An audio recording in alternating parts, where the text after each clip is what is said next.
I have absolutely no idea if this is actually working at all. No idea if anyone can hear me.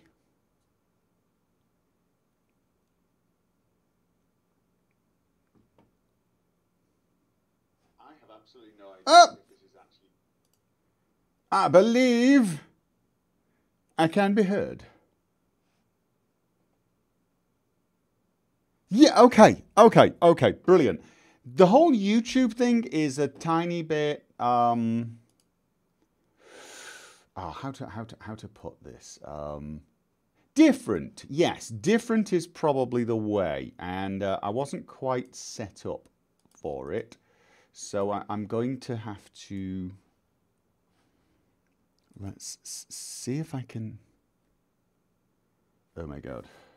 There is a delay. Yes, there does seem to be a delay. That is unfortunate.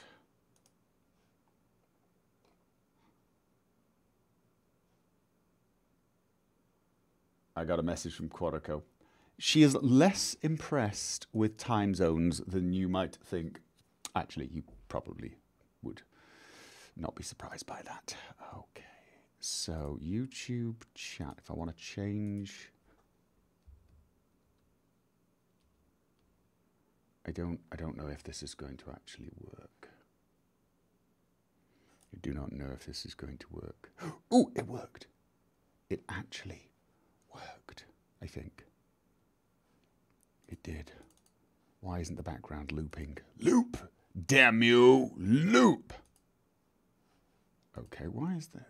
Oh, it loops once I start it. Ooh, look at that! Look at that! Now I need to actually make it so I can see the chat, because that's probably going to be useful in some ways. This is unfortunately not quite as smooth as streaming to Twitch, because I'm using Streamlabs OBS, which really is made more for the streaming to Twitch, not YouTube. Sorry, I'm trying to do multiple things at once, which is never a good idea. No, it's not. All right, I think I've got this sorted.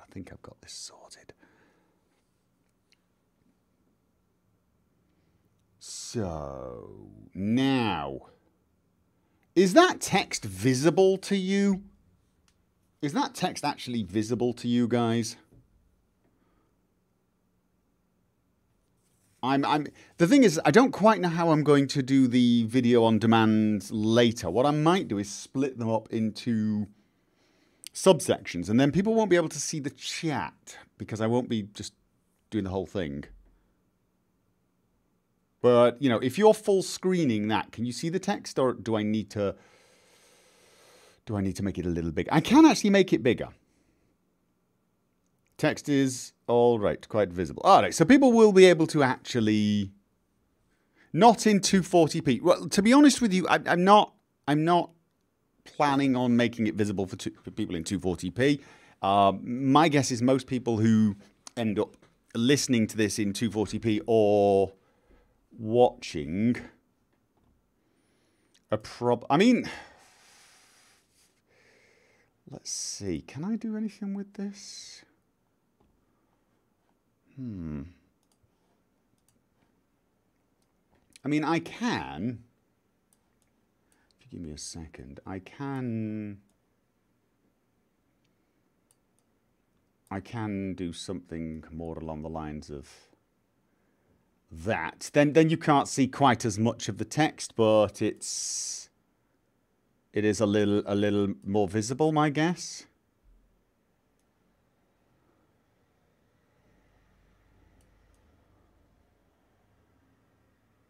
How about that? And if I move the image across a little, how about that? Is it? I mean, that's,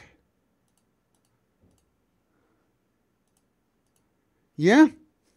Oh, actually, that's kind of cool because I can actually read the screen. Yeah.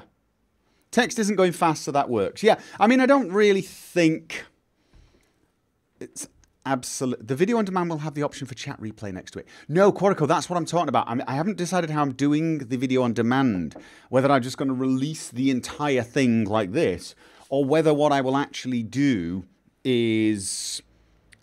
I'm going to try and stick to an agenda, believe it or not. So what I might do is upload it in sections, each point on the agenda, so people can kind of chime in after the fact. The audio is poor for you. Please tell me that's... Is that for everyone, or is that... I mean, I'm not going to minimize...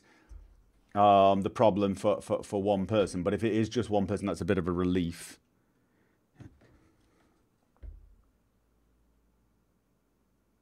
I mean, it shouldn't cut out. Audio is fine. The delay is just hideous, said Quadico. Right. I do not know if there is a way I can improve that. I don't really know much about YouTube streaming. There is a side of me thinking we should find a way to do these things via Discord, because I actually believe we can do things like I can actually share desktop or video stream or something. Yes, Quorico, I'm looking at the Discord chat as well. You can't be sneaky and say nasty things behind my back. Sorry. Chat delay between the actual chat and what is displayed on the stream is seriously long. Yeah.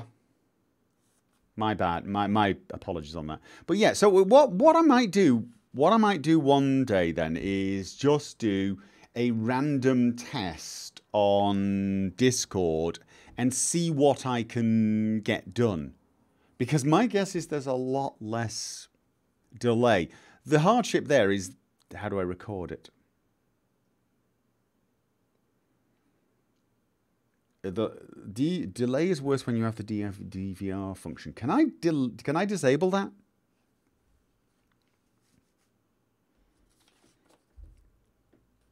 Herald of Manway. You're not really late. We're going through technical things now, trying to figure out what is best.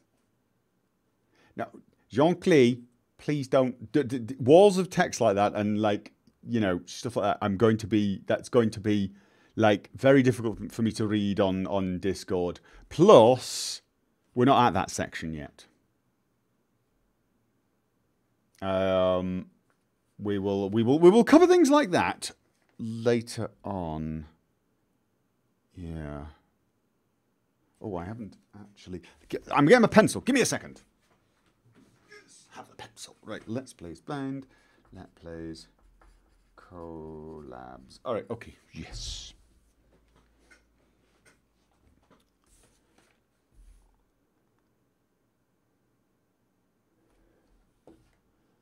Everyone's typing in Discord now. I probably should stop watching Discord, though, because people are going to start typing things in two different places, and we're all going to get horribly confused.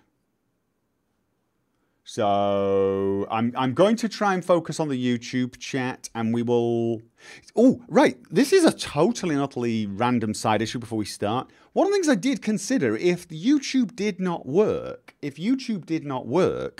one option was to stream to Twitch, but switch off the comments. Just switch off comments completely, and if you can do that, or completely ignore them. Allow people to comment on the Twitch stream. They would be able to talk to each other.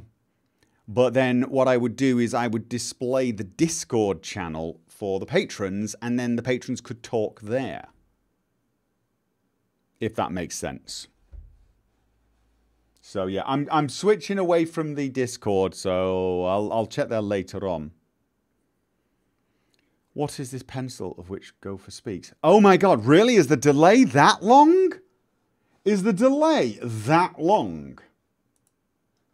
That's bloody horrible. Discord sharing is terrible. Mods will be confused if they aren't already.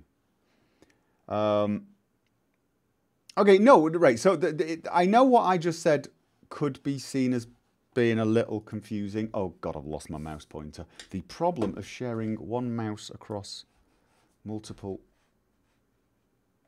desktops and computers. No, that is incorrect. It's the problem of your... Oh, God.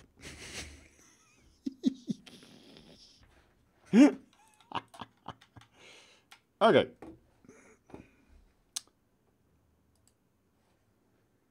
Right. The problem is when your mouse dies because you forgot to plug it in for God knows how long. Right, delay is bad but not disconcerting or anything. Yeah, okay, but it might be better. Twitch has got like 1 and 2 second delay, so it's pretty good. So what we could do is do the chat on Discord, because that's pretty quick, and we could do the stream on Twitch, and then just put the Discord thing on Twitch. When it comes down to it, there really is almost no need for the streaming side of things unless I really need to show you something, and that's a very rare need. So in actual fact, I could probably podcast this sort of thing over on Discord.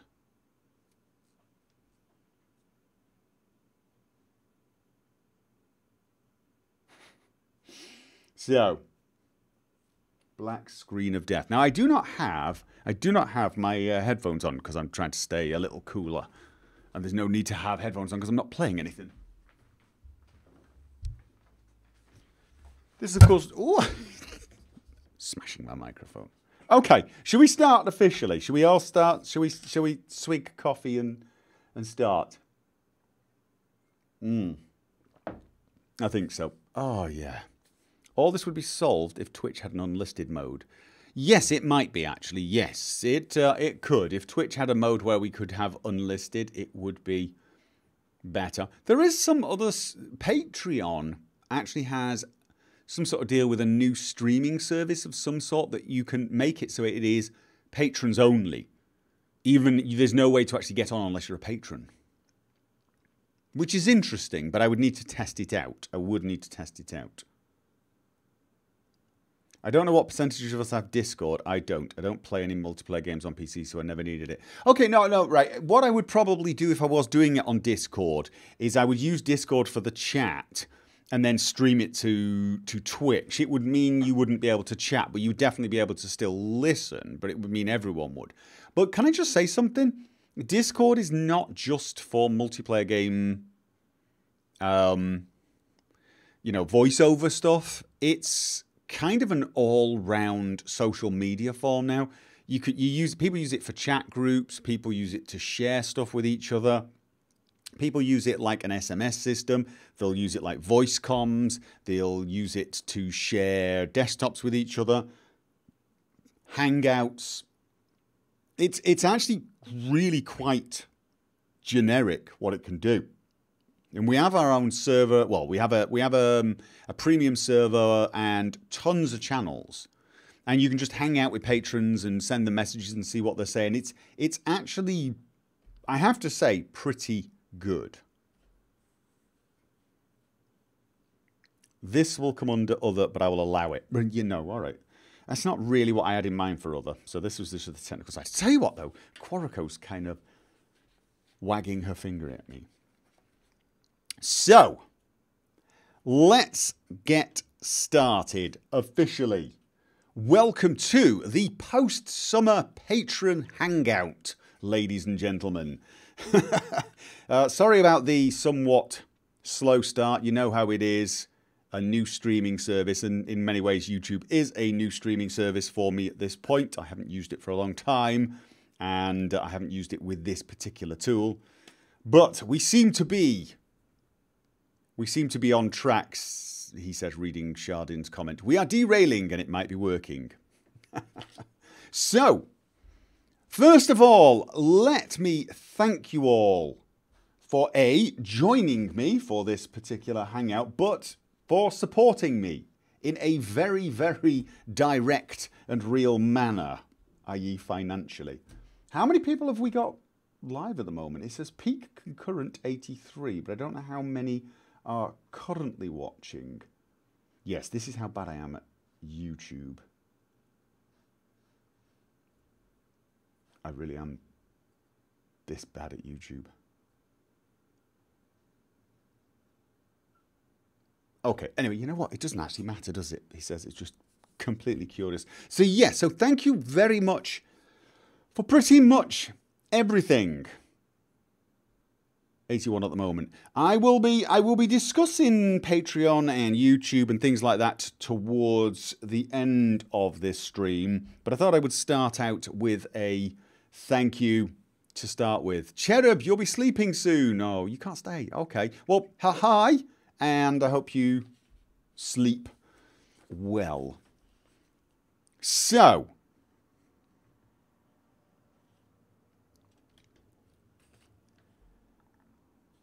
the first thing I want to chat about with you guys, this is on my agenda, the official list here, all organised and professional-like, are my Let's Plays, specifically the Skyrim and Fallout Let's Plays, the BGS games.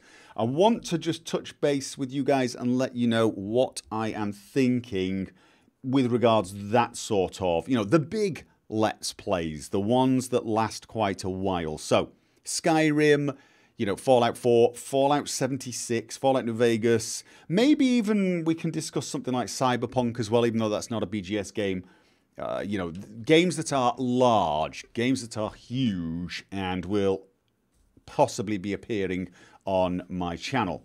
I'm going to start with Skyrim.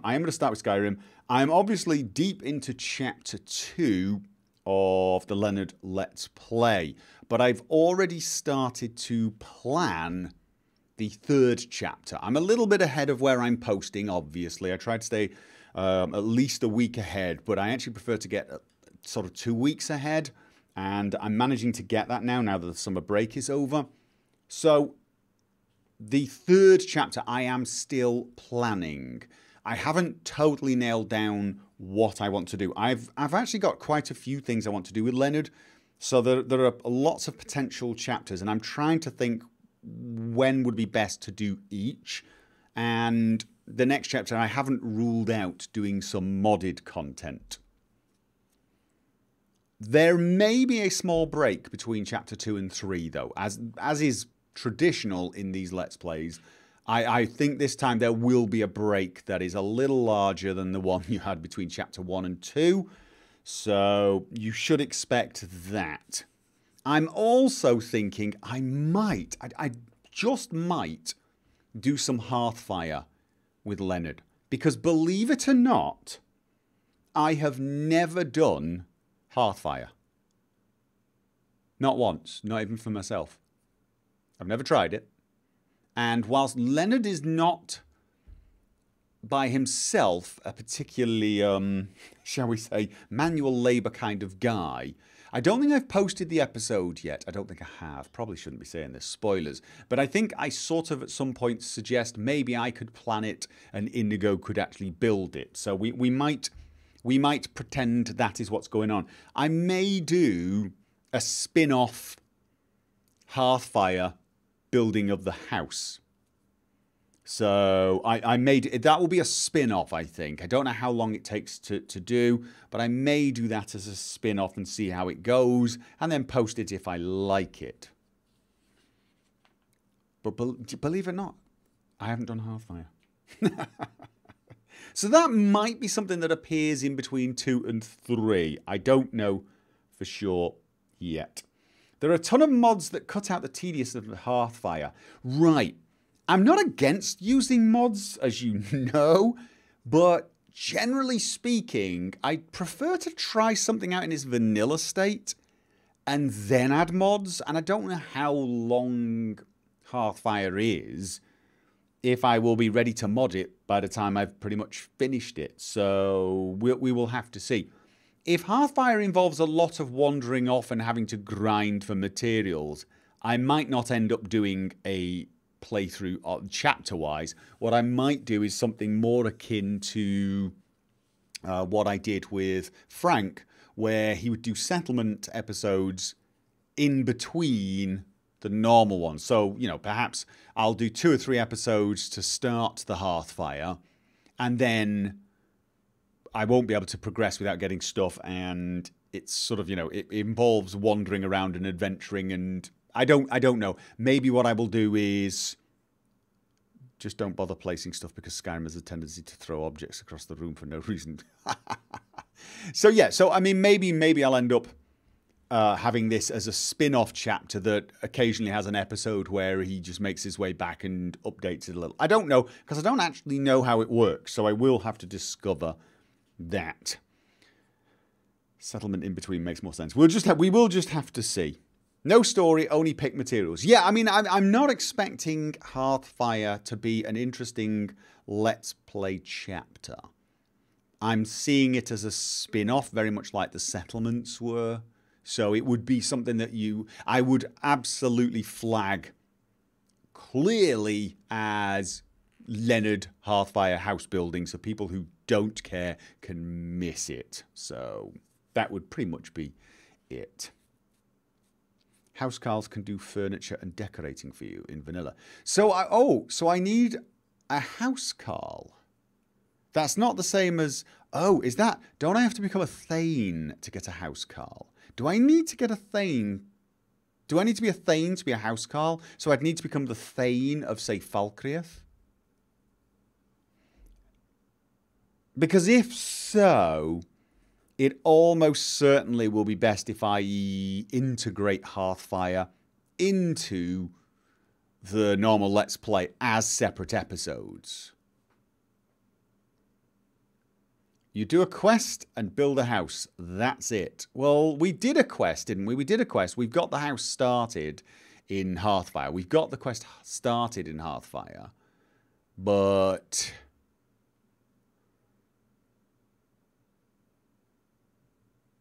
yeah, make Lydia do it. You need to be the Thane. Oh, right. Okay, then. That is interesting. Then the Hearthfire chapter may have to come after chapter 3 or 4 or something. We're going to have to wait and see then. Okay, well, that is good to know. That is good to know. No, you need to be a Thane to get a housecarl and then get a house. Well, I don't want to buy a house. I want to build the house, but apparently I'm going to need a housecarl to build one. All right. You can find other companions who can become your steward. Oh, right. So it doesn't necessarily... Are you saying technically I could make Inigo my steward? I'm not going to. But, I mean, we could hire someone else to be it. Anyway, I tell you what. I will do a little bit of reading on that issue. So let me write that down. Issue 1. I need to read up about housecarls and Hearthfire, just to see how to plan that. Yeah. Become Thane of Falkreath, get Rhea as housecarl, ask her to be your steward, dismiss her, and then she could decorate rooms and get a carriage, etc. So, all right, so I do need it, but it has to be a Thane? You can get the land to the house without a housecarl or Thane. Yeah, I've already got the land. All right, you know what?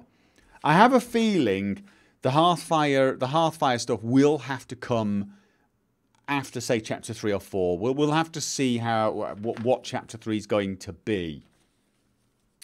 For other Let's Plays that will be sort of built, you know, between the chapters of Skyrim, of course, I do have Fallout 4 and I do have Fallout New Vegas. Now, I've got a Fallout 4 video ready to go with my plans for Fallout 4. I was just waiting for some thumbnail art to be made for me, so I'll hopefully be releasing that soon. But the short version is Fallout 4 is probably not something that's going to happen soon, until something like Fallout Miami is released. Now, I'm not sure when Fallout Miami is planned, but as soon as it's released, I really do think I would do a playthrough of that. The same is true of Fallout New Vegas. I'm sort of waiting for things like Frontier, and I'm going to send Jack off to the Frontier.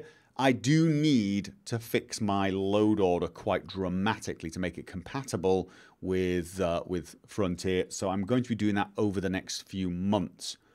But this does mean Fallout 4 and Fallout New Vegas are probably not going to happen in 2018, at least I doubt it, because I don't think those major mods... Well, end of 2018 maybe. I've seen projected dates for that. So that is a possibility. Do I have plans for the main story of Skyrim at all? Do I have plans? I've got lots of plans. And no, I'm not telling you any of them. Sorry. You can't like get a TV series and say, so are any of these chapters are you gonna kill off such and such a person or invade such and such a country? No, you can't. No spoilers. So on Fallout New Vegas and Fallout 4, we really are looking end of the year, and thus I'm not expecting Fallout content to be much of an issue unless Fallout 76 is released and is awesome, and I think it's main channel content. And honestly, I don't think that's going to be the case. It's not that I think Fallout 76 is going to be a bad game. On the contrary, I suspect it's going to be a bit of fun. It's just not a Let's Play game. It just isn't. It's going to be Fallout flavored, but it's not going to be a Fallout RPG. It's going to be something completely different. Thus, I do not imagine Fallout 76 appearing on the main channel. I see the Fallout 76 videos maybe appearing on the other channel, because maybe it'll be the sort of thing I stream, to be honest. So, yeah. However, this does mean, for the near future, for big games, for my big Let's Plays, I'm probably going to be focusing very much on Leonard and Skyrim, which will be good news for people who like that playthrough. It means I'm going to have to deliberately keep the gaps between them reasonably short. So, you'd watch me stream it. Well, thank you very much. I mean, as I said, it's a sort of game that I probably will enjoy. People have described it as, you know, like Rust with a Fallout flavor. I never tried Rust, but the whole concept looks fun if done with some people that are fun to play with. As to whether it's going to be, I don't actually know. I just cannot imagine it being something I want to post on the main channel. What I don't think it's going to be is I don't think it's going to be like The Forest. I mean, that would have been brilliant if it had been something like The Forest, only Fallout themed. It would have been awesome. Me and Che could have gone off and tried to survive the vicious wasteland, and you know, it could have been fun, but it doesn't look like that at all. There's going to be a lot of other players, and where you have other players, it's never going to feel real. It's never going to feel, you know, immersive. So it's on the other channel. Let's be honest, guys. We would watch Gopher talking over a picture of a duck. Okay, point 2. Acquire image of a duck. I know it's been said, but the 1440p videos since Chapter 2 look fantastic. Darkness is not a problem anymore, at least anymore for me, at least. Okay, I did not think to discuss the 1440p, but I absolutely should do that. Tell you what, let's make that another section soon, right? Let's make that another section soon. What about a Kingdom Come Deliverance Let's Play? Now, I have thought about that. That is too similar to Skyrim, though. So that would be an sort of an alternative game. And I've got a section set aside for other alternative games. That is definitely an option. But I was thinking to myself, that's the sort of thing I would run whilst doing a Fallout Let's Play. I don't know whether it would be reasonable to do Kingdom Come Deliverance and Skyrim at the same time. So I know it's not fantasy technically. I do know that.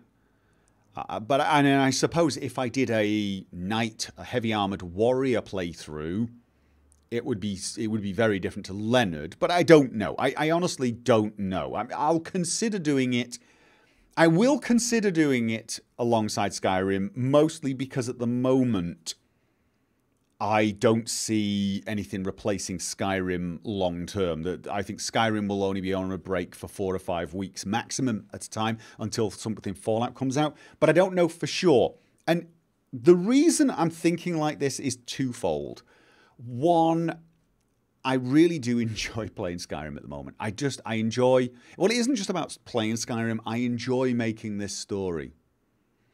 I've realised something pretty damned important. I just love the Skyrim games and the Fallout games when I do non-blind Let's Plays because I get to be creative and tell the story I want to tell. Now, that's one of the big strengths of Bethesda Gaming Studio games. I like the fact that you can make your own story. And when I do the non-blind Let's Plays like Leonard, that's exactly what I'm doing. And it does require a lot more work, believe it or not. Each episode of the Leonard Let's Play takes 3 to 4 times longer than each episode of the Vampire Let's Play, for example. Minimum. That's just to record, let alone edit. And it takes longer to edit them as well. On average, it just takes a hell of a lot longer. But I really do enjoy those videos. So that's reason number one. Reason number two is a little more practical. They are my most popular Let's Plays. They are the reason a lot of people seem to tune in. Now, I'm not going to make those the exclusive videos in an attempt to maximize the views because, to be honest with you, I know myself and I think to some degree I know my audience. If I just devote myself to one thing because it gets the most views, I'm going to get bored and I'm going to lose the passion. I do need to inject some other Let's Play, something new, something different, even though those things are not as popular. For example, Vampire, nowhere near as popular, but it's something different. It's injected into my channel and I think I need that. And honestly, I think my viewers might need it as well. I know there are a lot of people who enjoy those Let's Plays, so I am going to keep that up. I am going to keep that up. But there is a secondary reason for wanting to have Skyrim or Fallout running on the channel at all times, and that is the fact that it's, you know, from a channel health point of view, it's a good boost. So, you know, I've got to balance the want to play what I want and also want to play what people want to see. I have to balance it. I can't just focus on what people want to see because otherwise I will lose the passion and you guys won't watch. But I have to respond a little bit. So there's, you know, there is quite a lot of incentive for me to carry on with Skyrim or replace it with something like Fallout Miami or Fallout Frontier. Although at the moment I'm not in a rush. As I said, I'm really enjoying the Leonard Let's Play. I cannot tell you how surprised I am at how much fun it's been to play such a different character. I've never actually played a character that was like this. I mean, he's all speechcraft and alchemy. I mean, yes, he's kind of gone heavily into the stealth tree, but he's still, you know, I've managed to make him resist the urge to go down the archery tree. A lot of people are sort of saying, why don't you use the crossbow? Why don't you use bow? Leonard just is not a natural bowman. He's not a natural archer. It's not something he sort of wants to do. He'd much rather get up close to someone and poison them. That's his thing. And that's just because I've never played that sort of a character before. Whenever I've played thieves before, they've always ended up a bit too generic. A bit too, you know the stereotypical thief archetype, everyone's imagination. Leather armor, one-handed weapons, sneak. Right? That's what everyone... Oh, an archery. Do you ever notice nobody ever thinks of a thief playthrough as pickpocket and lockpicks? Lockpicks, let's face it, that's every character you've ever played in Skyrim ever. It is.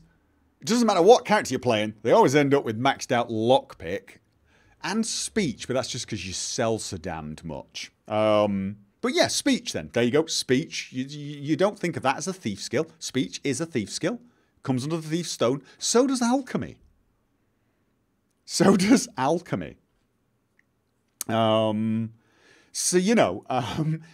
didn't want to play the stereotypical grey mouser type thief. I wanted... Because if you ever look at the Thieves Guild, there are people who specialise at basically mugging people. There are people who specialise at alchemy. No, I don't think there are anyone's that specialise at alchemy. But there are ones that specialise at archery. Some specialise at locks. Some specialise at pickpocket. But, I had never really spent that much time. Even in previous playthroughs of the Thieves Guild, I'd never spent that much time picking pockets. I really hadn't. And with this playthrough, I wanted to sort of really explore the thief side from a sort of a unique perspective. Somebody who was not built for direct combat. Now, he is getting better at direct combat because of archery. He is. Alchemy. Alchemy is a very powerful tree. It is. It takes a lot of preparation. And in some ways... it makes me almost feel a bit like a Witcher. I'm not saying Leonard is anything remotely like a Witcher, but it makes you prepare using the fortified potions and that sort of thing. And I like this idea. The fact that he has to use invisibility potions because, of course, with the mods I'm using, stealth is ridiculously difficult. So, he has to use invisibility potions. And just trying to sort of adapt to this new character, I'm loving it. Does anyone here play two-handed perks? Well, not in a thief character. So, so anyway, this is the reason that the build for Leonard is so unusual. But it's why I'm really enjoying this character. It's such a different way for me to play a thief that I would normally play. But the other thing is thief character with a follower. That, I was not sure how I was going to pull that one off, but thank God for Inigo. I mean, really, what a brilliant follower. I know I leave him behind for say, stealth missions. I know I'll leave him behind when I'm doing burglary or when I'm doing, assassination missions where I really need to stealth. And I do need that, but, to do a character who's a thief but has a sidekick is... something I thought would be pretty damned difficult. But there you go. What else was it? What else was I worried about? Oh, the one thing that does disappoint me a little bit about the skills and the perk tree, and this is possibly a small weakness with the perk mod I'm using, Ordinator, and that is the lack of incentive I have to take speech perks. I mean, I like the fact that the perks to persuade and intimidate you can get early because that's the sort of thing that Leonard wanted. But beyond that, there's not... the speechcraft perks... And the problem is I don't honestly know what you would replace them with. But I sort of imagined Leonard to be a con man. Somebody who could convince people of things. And he can do that. But actually, Skyrim as a game is not really... it's not really well built for that, is it? It's not totally... let's face it, the dialogue is a little lacking by the standards of some games, and I think that limits what what you can expect from someone who's got the gift of the gab. I just think of things like, you know, Knock Knock, the mod I use. I think it does use your speech skill to give you a chance to get in, as to whether or not they'll say, yes, you can come in.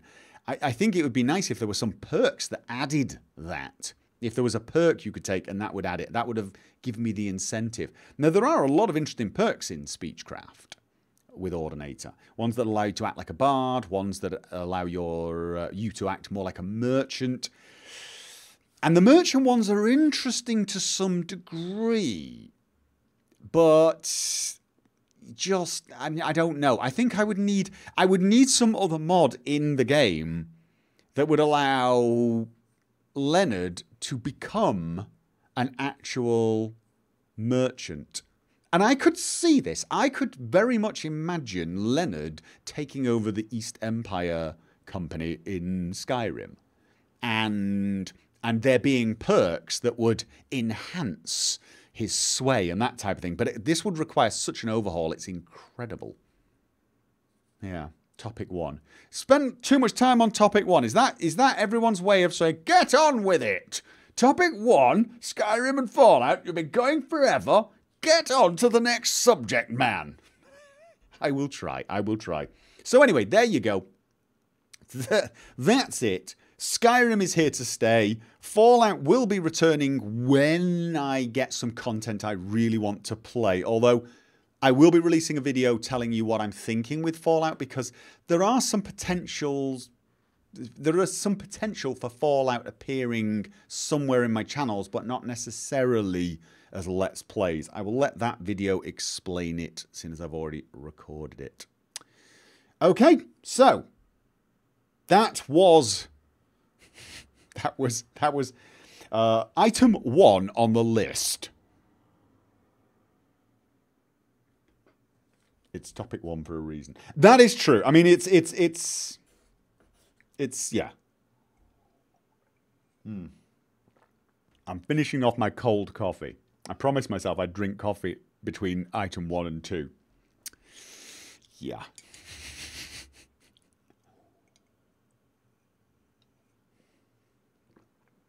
Right. So.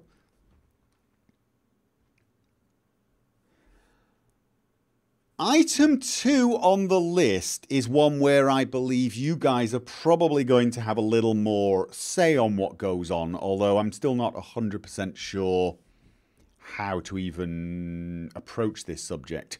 This is my Let's Plays The Blind Ones. The stuff that is not Skyrim and Fallout. Let me first of all just get Cyberpunk out of the way, because I know that's going to be a big issue. I know that's going to be a big issue. I will be playing Cyberpunk when it comes out pretty much instantaneously. There is absolutely no doubt in my mind. I will be playing that one. That game could potentially be so big, though, it might take the Skyrim or the Fallout slot, which is why I didn't quite know where to put it in these items. But Cyberpunk is just going to happen. I love the genre. I love the genre both from a literary point of view and an RPG point of view. Really looking forward to this game. And of course, it's CD Projekt Red, so I've got pretty high expectations for it. So yes, what is Cyberpunk? Don't lull me. So I know a lot of people keep asking me for my view on the Cyberpunk releases, what we've seen so far. To be honest with you, I don't feel like I've got much to add to the conversation beyond just, yeah, it looks awesome. It really does. It looks absolutely awesome. But beyond that, anything I say is just going to come across as hype. And each time I make a video about that, I would have to say, and for transparency, I feel the need to point out that I am, in fact, a partner of GOG, who, of course, are pretty much connected at the hip with CD Projekt Red and blah, blah, blah, blah, so that everyone knew that my opinion was extremely biased. Because, of course, it is extremely biased. I am a paid shill for GOG. Although, you'd never know it, would you?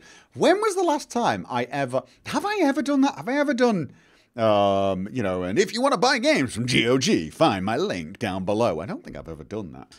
Worst YouTuber ever. Point 3, smack self in head. Okay, so that's Cyberpunk out of the way. Other blind Let's Plays. Now, there are a gazillion options. There are a gazillion options for this. And honestly, I don't know which ones I'm going to take. I really don't. I've promised so many. Kingdom Come Deliverance is one that I think I will Let's Play when I finally play it. Again, it's about trying to figure out where it should go. Should it replace Skyrim or can it run alongside Skyrim? That is a big question. It is a game I want to play. It is a game I will be modding to get rid of save schnaps because can't stand save stations, can't stand that kind of mechanic. Hate it, hate it.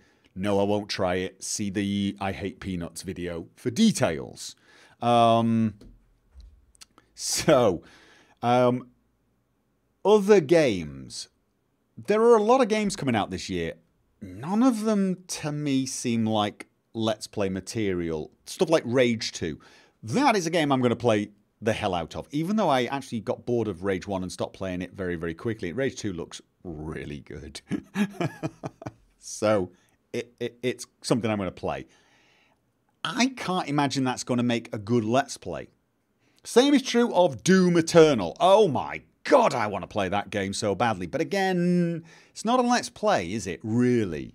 It is not a Let's Play. So, you know. Other games coming out this year. Metro Exodus is not coming out this year, is it? That I will play. As soon as the Metro game comes out, I will play it. That's an instantaneous and absolute. Red Dead Redemption 2. Is that... I can't imagine Gopher doing Mass Effect. Really? Because that's one of the ones I'm considering. Red Dead Redemption 2. Is Red Dead Redemption 2 an open world RPG sort of thing? Because I've seen some clips of it, and it actually looks pretty interesting. It does look pretty interesting. So I would consider that one, but that is something I would need to look into a little more. How about isometric RPGs? I think isometric RPGs don't make good Let's Plays, at least not the way I do Let's Plays. I think they would make better streams or better collaboration Let's Plays. I want to talk about that sort of thing later on. I do. I want to talk about that sort of thing later on. But there is one, I think it's an isometric game actually. I think it's an isometric RPG that is multiplayer that somebody does want me to play. And I can't remember the name of it. And she's probably going to smash me in the face because of it. But I am thinking of playing it, and I might either stream that or I might upload it. But that'll be one of the collab vids. Let me talk about that later on. I want to stick to the blind Let's Plays. So, Red Dead 2 Redemption is only announced on consoles. Really? They're not having it for PC? Really? Weak sauce. Real weak sauce. Right, Mass Effect. Mass Effect. That is a game I'm dying to replay. 1, 2, and 3. I never did all the DLC for Mass Effect 1, believe it or not. In fact, I really only played Mass Effect 1 a few times through. It's been a long time as well. Mass Effect 2 and 3 I played 7 times each. And I did all the DLC for all of them. So, you know, that is a game I absolutely love. It's got tons of cinematic moments. There are some moments in that game I miss so badly. But I don't know how it translates as a Let's Play. It's a lot more combat focused than, say, Fallout or Skyrim. And I know for some people are going to go, what? That's all you get in Fallout and Skyrim. It's a first game. But I could point to my Leonard Let's Play and say, you see how little fighting I've got away with doing in that game. Fallout 4 might be difficult to play without doing that much fighting, to be honest. Or at least, I mean, to be honest with you, it's probably a fair criticism on Fallout 4. But at least with Fallout 4, I got to tell a bit more of my own story. So, but let's not use Fallout 4 as an example. Fallout New Vegas was a better example. There's a lot of things going on there that, and the fights are fast and furious, at least with the way I mod it. And they come in between sections where I'm exploring, telling a story, that sort of thing. Mass Effect does have an amazing amount of story, but it is its own story. And it's, you know, it's separated by sections that are pretty long combat. And I loved that. How would that affect? How would that be as a Let's Play? I don't know. I just want to do that because I really am missing Mass Effect. I'm getting that, you know, that feeling when you've not played something for such a long time and you just want to recapture that feeling. And I think sometimes I think maybe it would be worth Let's Playing it just to have people along for that feeling. So that would be why. I wouldn't be telling my own story. I'd just be coming along for those moments. You know those moments. If you've never played Mass Effect and you don't know the moments I'm talking about, like the conversation with, I can't even remember, I'm going to say his name. I can't remember. God, there's a conversation that you have with a being in the first one that sent chills down my spine when I first heard it. I can't remember the bloody being's name.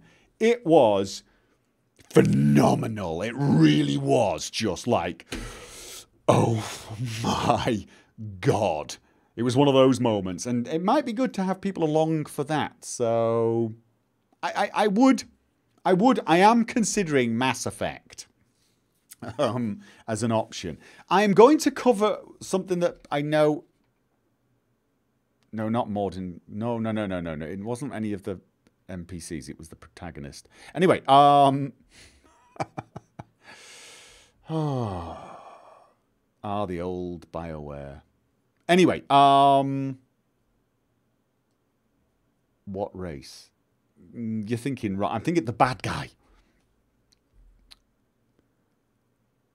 I've been a patron for 5 years, and that means 5 years of I'm thinking of playing Mass Effect. Yeah, I'm sorry, Scott. I know I've been thinking about this for ages. I have been thinking about this for ages. I know, and I know a lot of people want me to do it. I think with Mass Effect, the problems are, A, I don't know how good a Let's Play it will make, and B, it will be a bloody long Let's Play.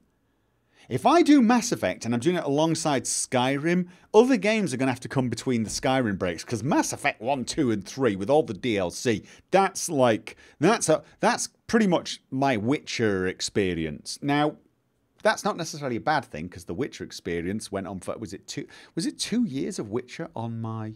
Sovereign! That was him! Sovereign! Yes, the Sovereign conversation. That conversation. Ooh. Right.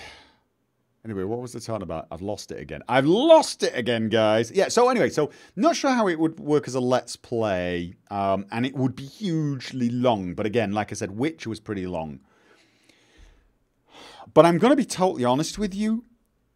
I'm listing these bad sides, but I'm sort of hoping people will talk me into it anyway, in spite of the bad sides, so I can blame you for doing it. Because this is something I sort of want to replay. Really, really badly. I don't know whether it would be a good idea to play it on Insanity, though. for another long Let's Play, I'd rather have Kingdom Come. Is Kingdom Come going to be something that lasts for 2 years? Because I don't even think that's going to be a long Let's Play compared to Mass Effect. Mass Effect is 3 games with a load of DLC. It's going to be more like Witcher 1, 2, and 3. It's going to be, you know, going on forever. Here's the thing. If I redid Mass Effect, I played Mass Effect predominantly on Insanity. That is not true. I played Mass Effect 1 on... So like, I can't remember what they were. There was like the very hard one. Or was it the second? It was pretty hard, but Mass Effect 1 did not play as well as Mass Effect 2 and 3. So I never had this urge to play it on the absolute toughest difficulty because it was the sort of game where it was a bit... It was one of these games where you need to invest in the skill of a gun, like the sniper rifle, to stop it from wobbling. I hate that. I couldn't say. They got rid of that in Mass Effect 2 and 3, and I did like that. I can't stand skill-based weapon wobble. I understand the thinking behind it, but for a first-person game, I didn't like it. I don't feel it works very well in a first-person game. So, I understand it, but I didn't like it. Mass Effect 2 and 3, they really did improve the feel of the combat. And so after I did my first playthrough on the toughest difficulty available, I replayed the same class on Insanity. And then I did every single solitary class a playthrough on Insanity. And I loved it. I absolutely loved it. But Insanity difficulty requires a huge level of concentration. Unless you play something like Sentinel, I think it was. And I probably would be playing Vanguard. It's my favourite class, especially at the Insanity difficulty. I loved that. But it requires a lot of concentration. And you will fail occasionally and have to redo bits of fights. So for a Let's Play that is less... I think it's less cinematic and less storytelling. So I think I would actually... Witcher 3 didn't release until May 2015, so how it went on from October 2014 is mystifying. My Witcher playthrough started with Witcher 1, that's why. Witcher 1 came out ages ago. Yeah, so probably the level down from Insanity would be where I play. That's probably what I would do. What was your favourite class in Mass Effect? Vanguard. Hands down, Vanguard. I've never played Vanguard in the first game. I played it in the second and third game. It never really interested me in the first game. To be honest, the classes didn't really excite me that much in the first game. But maybe I just didn't give them a chance. Maybe I just did not give them a chance. I wasn't a big fan of biotics in the first game. My first ever playthrough was as a soldier. I did do a biotic run, but it was more of a I'm pretty good at the game now, and I wanted a biotic character for my Mass Effect 2 playthrough, so I sort of sped through, and I wanted some different choices as well. So I did do biotics, but I don't think the biotics in number 1 had all the synergies, did they? They didn't have the synergies going. Or maybe they did, but again, I didn't explore them. If I played Vanguard, I'd play it from the very, very start, and of course I would have some biotics, and I would try that out in the first game, and it could be fun. It could be fun. But from number 2 onwards, especially number 2, Vanguard was an absolutely awesome class. It did require concentration if you were playing Insanity difficulty, and it required spatial awareness. That was the key to a Vanguard playthrough in Mass Effect 2 on Insanity was mobility. The ability to move from place to place, cover to cover, to pick where you did your charge maneuver to, and to use the charge maneuver very tactically. Use it not just to attack, but to maneuver. So I really did. I did enjoy that. I did enjoy that. So KCD is easily over 100 hours if you don't rush the main story. That sounds like a good playthrough for me, though.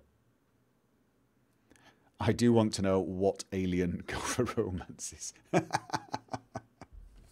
Oh dear, oh dear. So anyway, okay, Mass Effect is definitely on my list. There's a load of other games. There was the BioShock games, BioShock 1, 2, and the third one. I played BioShock 1 a little bit. I can't remember how far I got into it, but then I ran out of time. But it would be a borderline playthrough of those games.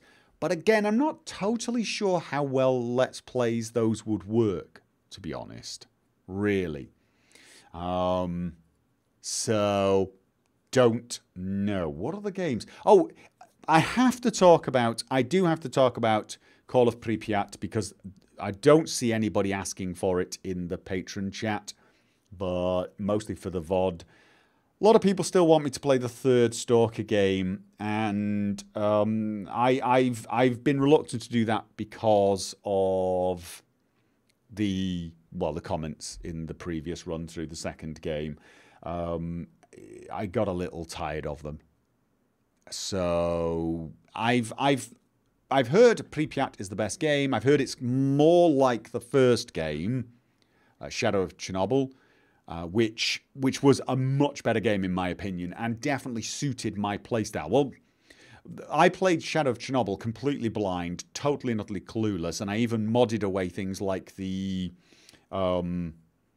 radar, so you couldn't see where all the enemies were, which made it harder, and I played it on the toughest difficulty, and I still got through it without much problems, without having to really bang my head against the table. I mean, it required some concentration and it required I learn everything, but everything was learnable as I went along.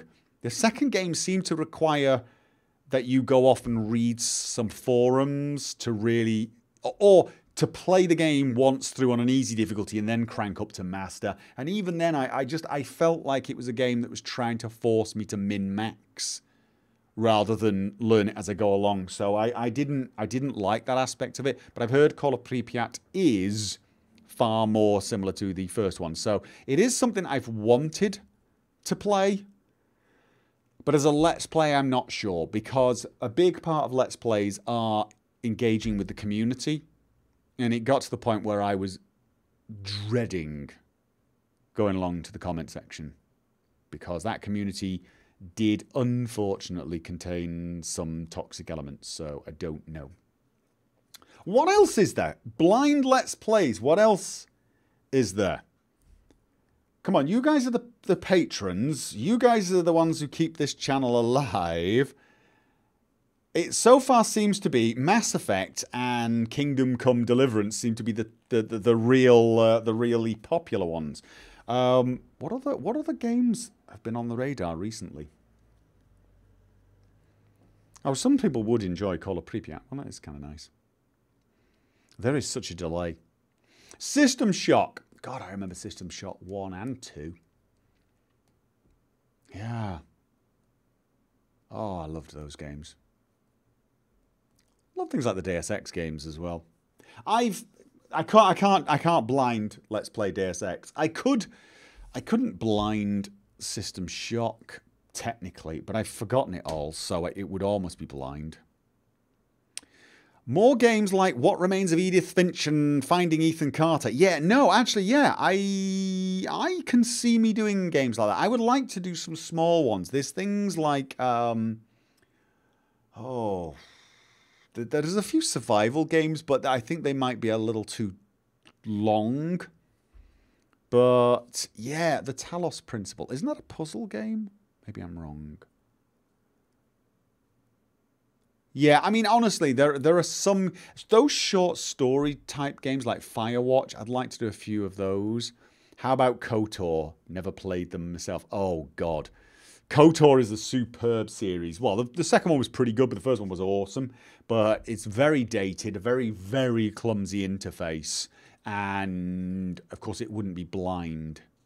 Great game, though. You should absolutely...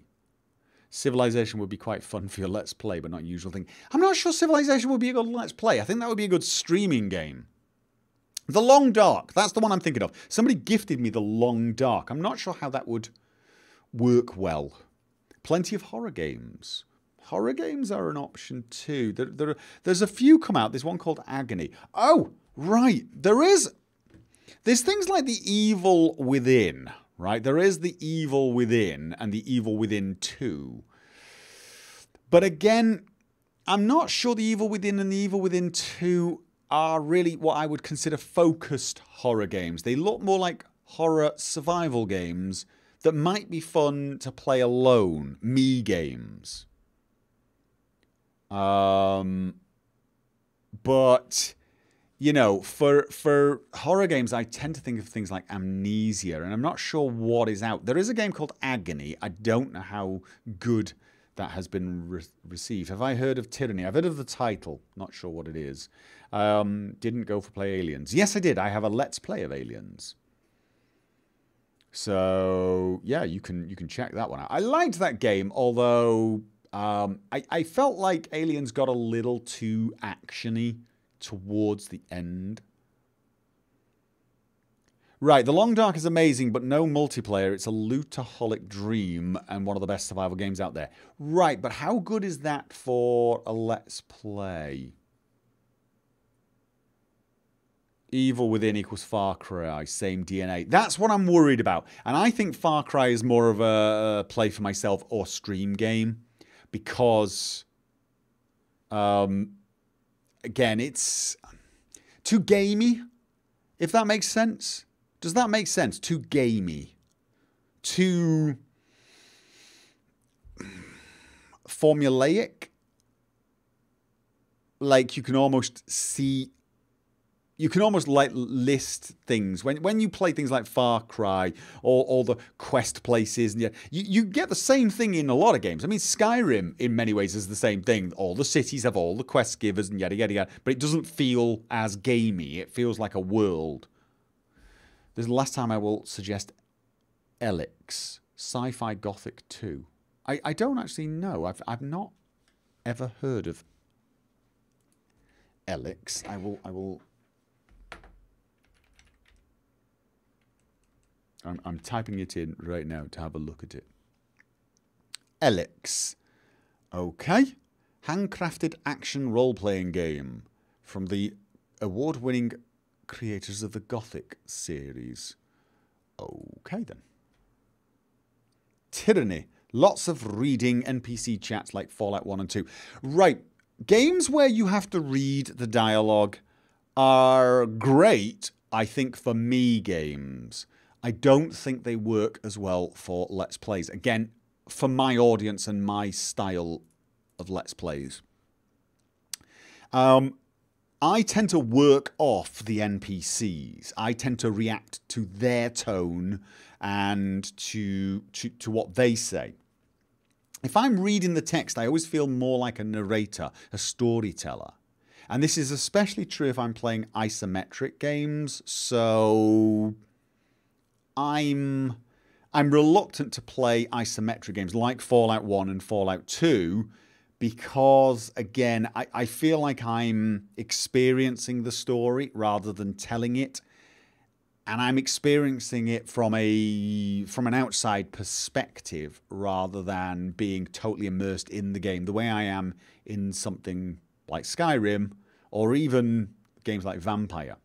So again, I'm not 100% sure how well those games work for my style of Let's Plays. How well they work for me, personally, is a totally and utterly different thing. I have a feeling I would love those games. Oh, well, obviously I loved Fallout 1 and 2, but I think it's a little different. I think it's a little different when it's a stream or a collaboration. Isometric games for collaborations, I think, could work better. But then that's more about the interaction between the people collaborating. Final offer. Thronebreaker. Thronebreaker. Let me check up on that then.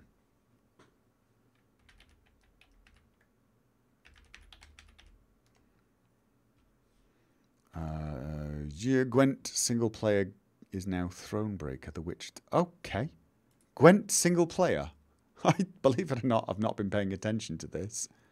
The Witch Tales is a newly revised title for Gwent's single-player's campaign, and the latest word from CD Projekt Red suggests it's expanded into more of a full RPG than a card game. It will be a standalone release separate from Gwent. It will be a Oh, I will absolutely play that. I mean, really, yeah, no, yes. Shall we say yes to that? Okay, let's. How about the Gothic series? That's an option. I believe I own them. What about Elder Scrolls Oblivion? Okay, my stock answer for that one is no, I'm waiting for Skyblivion. But honestly, I'm not sure when that's going to come out, and I would be lying if I didn't admit that I've actually considered doing like either Morrowind or Oblivion, heavily modded. You know, just because, I mean, I want to wait for Skyblivion, I think I want to wait for Skyblivion because I think that one's got a better chance of coming out sometime soon-ish, and by soonish, I mean the next year or so. But even that, I don't know. Day of the Tentacle! Okay, don't get distracted. Morrowind. Morrowind, though, I don't know how Skywind is doing, but I have a feeling that is a long way off. So, yeah. Will it come out after the drama with Fallout 3 going into Fallout 4? Well, I don't see why not, as long as... Well, I think the problem with Skyblivion is, of course, they were probably planning on using a lot of the voice acting files, and they can't do that, but I think they're planning on replacing them. I think they're planning on replacing it. So let's just say for now, while I'm playing Skyrim, Morrowind and Oblivion are probably not high on the list. And honestly, if I got news that Skyblivion or Skywind were in the works, I probably wouldn't do it. But I'm not going to rule it out. It's a while away. So, yeah. Resident Evil 7. I believe I've not played any of the Resident Evil games. So, I've heard Resident Evil 7. That was the latest one. I've heard that was pretty damn good. Silent Hill. Yeah. So, I mean, we've got a lot of games. We have got a lot of games. Divinity Original Sin 2. Yeah, there's a couple of the games like that. Divinity Original Sin and oh god, what? I think I've got the first one installed. That is a game I'm considering for collaboration. Oblivion needs a modding tutorial.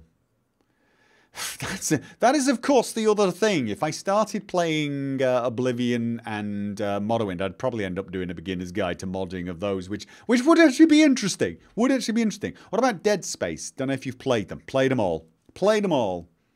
I actually quite like Dead Space. Again, not totally sure. They're not really what I would consider the most immersive Let's Plays, though. They are very action-based, and of course they do have save stations, so I did enjoy them, though. Good games. So yeah, I mean, I have got a lot of games on my list of things to do. What was it? It was Gothic, wasn't it? People were asking me about Gothic.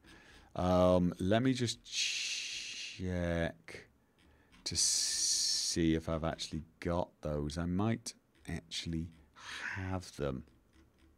I've got a lot of games. Yeah, I've got Gothic 1, Gothic 2, and Gothic 3. I have absolutely no idea. Of course, one issue there would be fantasy RPG. Is it isometric or is it first person? It looks like first person, doesn't it? Oh, I tell you what though. There are also some other games like in development.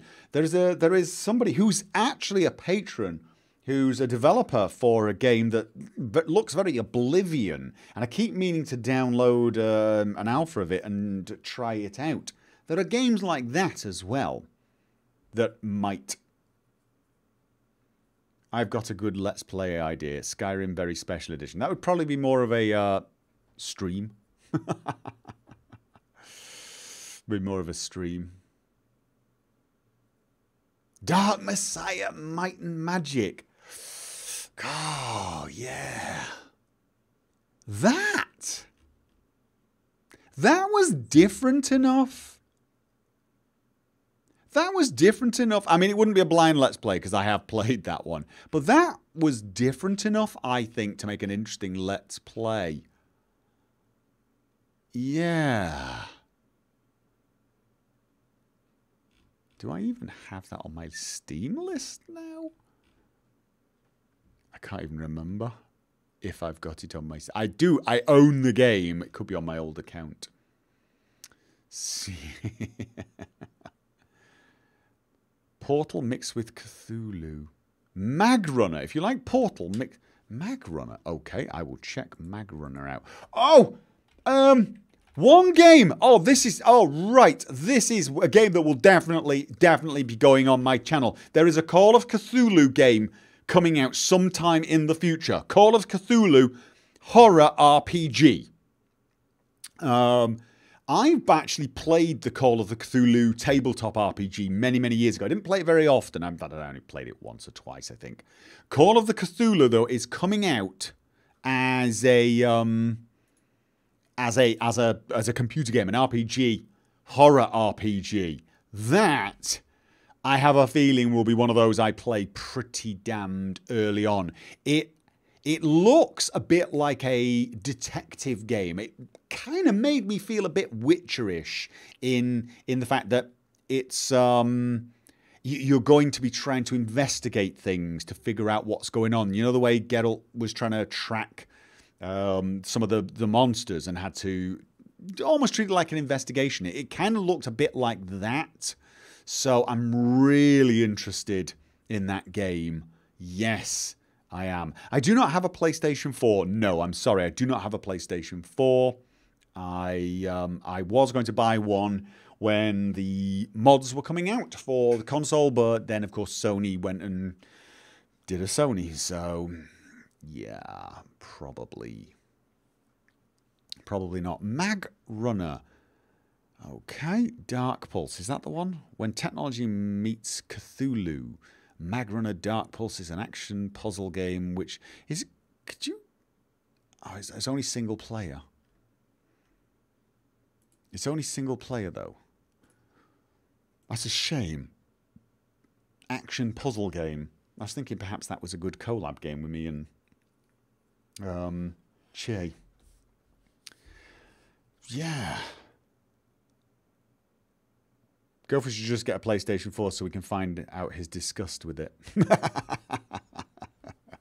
Oh, everyone wants me to try Last of Us. Although you have to remember, guys, anytime I'm forced to play a console game, I'm probably going to have to... Did they do mouse and keyboard for console games yet? I don't think so. There probably is something out there, actually. I wouldn't be too surprised if there is. Yeah, so... Me and controllers, we're not good. We're not good. We're not. You know we're not. So, Magrunner. All right, I'm going to look at Magrunner. It did look interesting. God, now I want to play. Now I want to play Morrowind. I'm having a massive Elder Scrolls buzz at the moment. I really am. Yes, I am. Oh, one thing I did see, I saw some comments about Dark Souls. Would I do a Dark Souls Let's Play? I see these comments on my videos quite a lot. I've played Dark Souls 2 and 3. I've not played Dark Souls 1 because I couldn't get the 60 FPS patch running. And I do know it's been released, so I could play Dark Souls 1.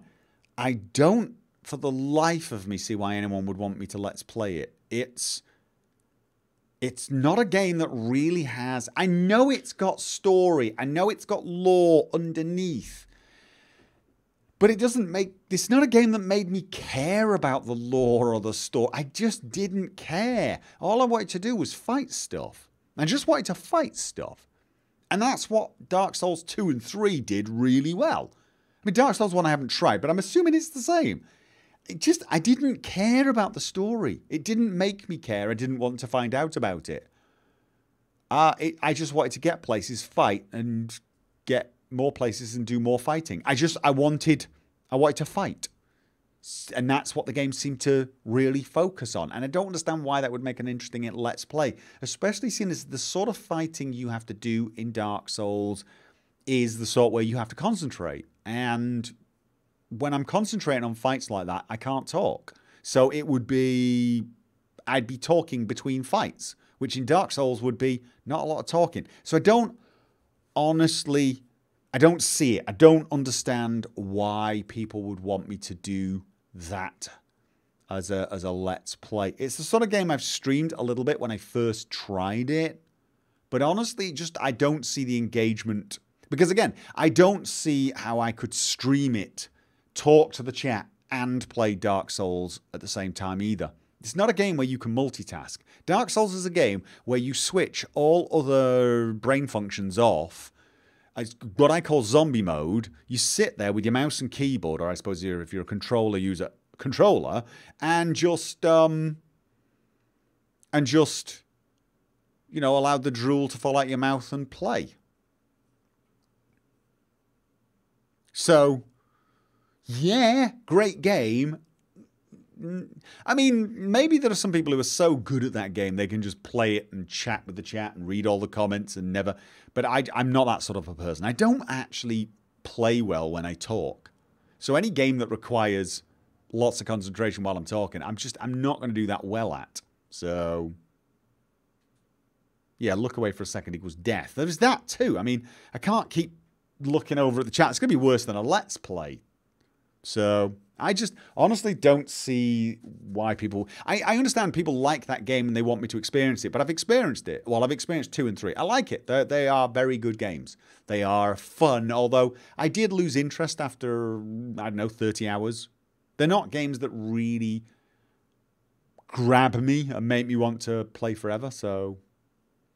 Okay, what truck? Thank you for joining us. Good night. What about A Plague's Tale? I don't actually know what that is. But anyway, yeah. Doom has a storyline. Doom has a storyline. It's always had a storyline. It's just not a storyline anyone cares about. What I love about Doom is how in your face it is about not caring about whether you care about the storyline.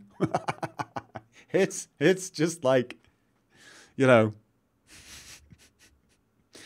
here's a bunch of things for you to kill. We got some story. You want to hear it? And even your character seems to not want to hear it. It's like, don't talk to me. Just tell me what I gotta destroy. I think there was this one scene in Doom, the reboot, that I remember where they're going, right, to disable this machine, what you need to do is ensure that the Doom Marine just kicks the crap out of it. Like, I don't care.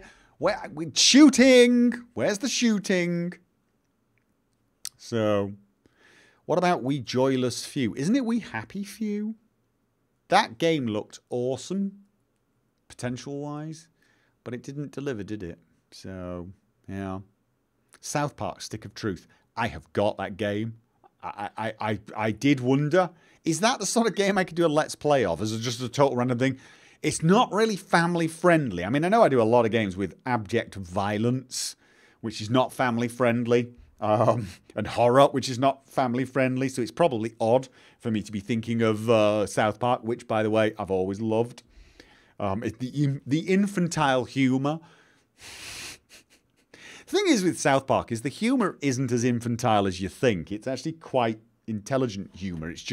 It's couched behind infantile presentation. So, what about Dying Light 2? Oh, I'm going to be playing that again. Not sure about Let's Play. I did stream the first one. Liked the game. Did get a bit formulaic. It was a bit gamey.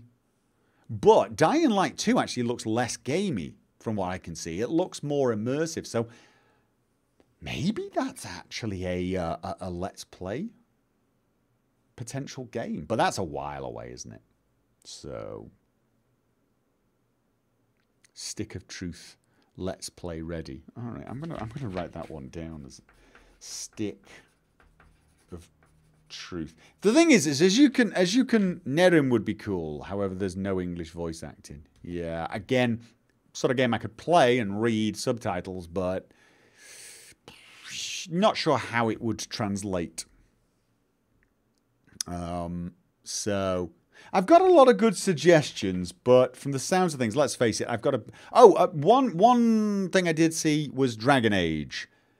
I have not played Dragon Age Inquisition.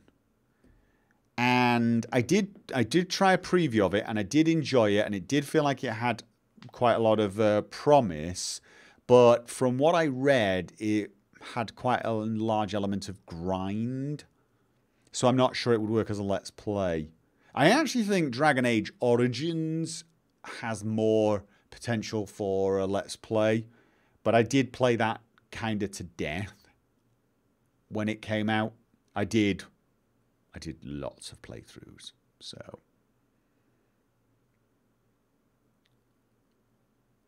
Fractured But Whole, Ghost of a Tale. There's so many games. Sexy Brutal, maybe as a stream. I own that game. I actually bought it and was going to play it on stream and never got round to it. Yes, indeed. That probably is going to catch a few people by surprise, isn't it? Topic 3. Yes, we're going to do topic 3. We are going to do topic 3. Can we have a break? Let's have a quick break. Top up coffee. My topics are going on forever. They're going on forever. I am so sorry. I was planning on doing like 10 minutes a slot. I'm definitely gonna have to split this up for the poor people watching the VOD. They're just not gonna believe this, are we? Are they? Oh my god. Okay, look, right. Let's take a quick 5-minute break. 5-minute break. Top up your coffee. I will be back in a few minutes. Yes. See you soon.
I'm back. Cheese sandwich, coffee. Yes, indeed. So,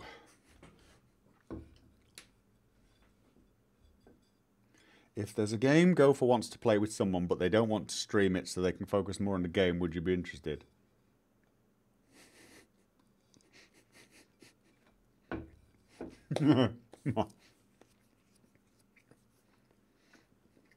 Mom.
The cheese, I can't remember what it's called, like Gouda or something. I don't know. It's just cheese. I ran into the kitchen, grabbed bread, slammed cheese and butter on the damn thing, ran out.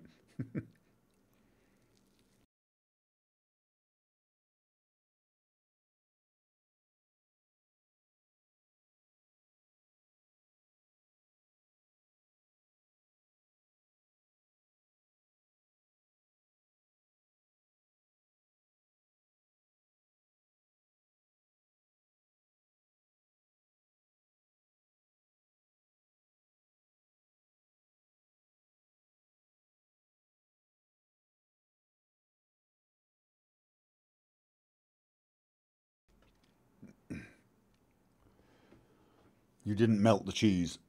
Well, actually, my girlfriend's busy making packed lunch and she's melting the cheese and for the kids and everything. And I just smelt it and was like, oh, but I didn't have time.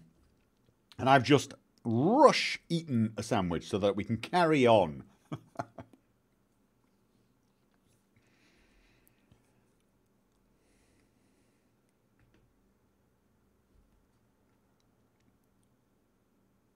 So, next subject has already been broached, both in the last point and whilst I was away, and that is collaborations.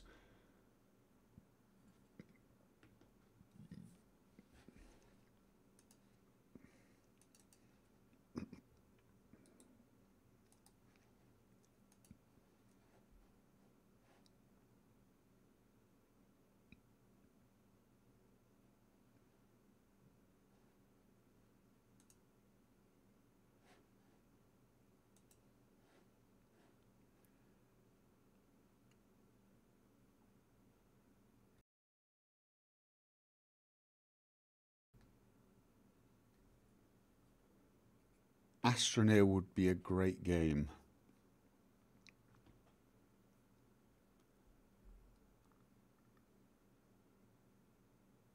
Yeah, so obviously games for collaborations, that could either be streaming games or games like The Forest. Because that was a game I actually did break up into episodic form for the main channel as a bit of a test, and it went down really well. But I think it has to be the right sort of game. So, me and Shay are actually trying to find some collaboration type games. We've tried No Man's Sky, but honestly, that game did not grab me. I'll give it a few more tries, but it just doesn't. I don't know. It didn't grab me as a game we could really have that much fun with either. Not like in Forest. I don't know what it was about it, but I may be misjudging it. But I don't know. So, we are looking for multiplayer games that either are puzzle-based, survival-based, horror-based, and we're looking at a load of them. There's things like 7 Days to Die. But, I mean, I'd love to find another Portal. Portal 3.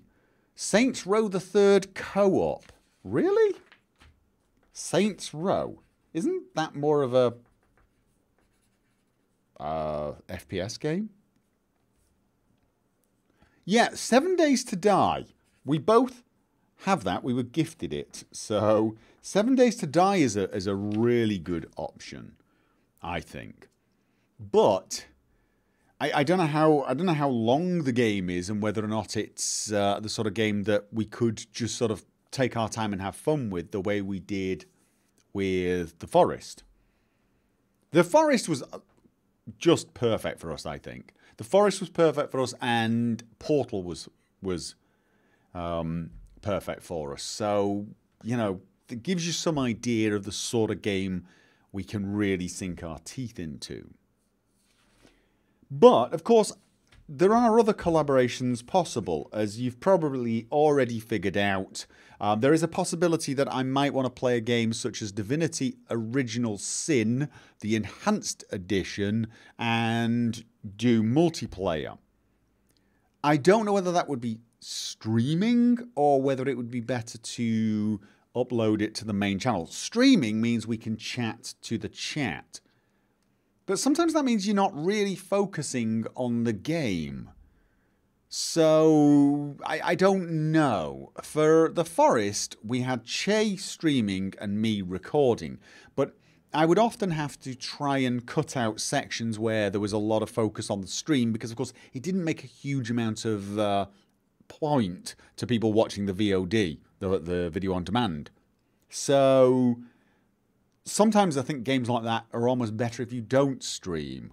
But obviously, you know, for me and Che, we're going to stream and record. But for something like Divinity Original Sin, I'm wondering whether record, just record it and then release it. I don't know though. Did I see the Fallout 76 panel at QuakeCon a few weeks ago? No, I didn't. But I'm afraid that was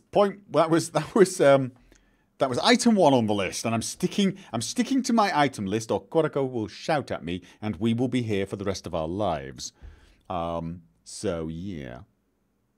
There's no real end to 7 Days to Die. It's an infinite survival game. That's kind of one of the things that I am a little bit worried about with that sort of game. I want something where we do come to a natural end.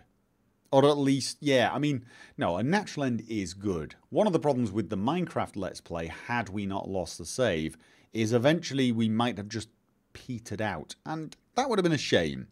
With Portal and The Forest, we did come to an end. Which was good. Just record Divinity. Yeah, I mean, that is my thinking. My thinking is record it. Obviously, it won't be as immersive as me playing alone because there will be chat between people, and it will not always stay completely in character, obviously. But I think with isometric games, and isn't that an isometric game anyway? I think that's an isometric game. It's a little less of a problem.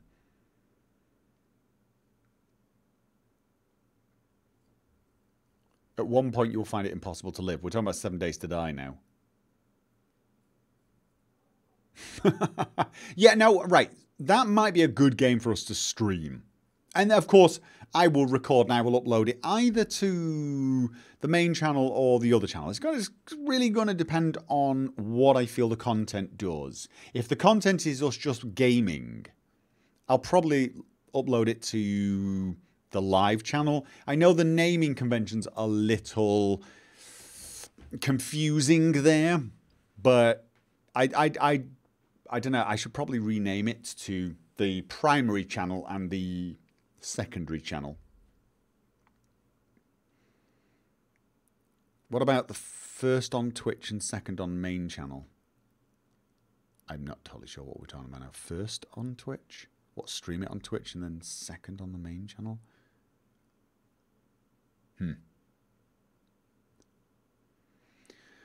So,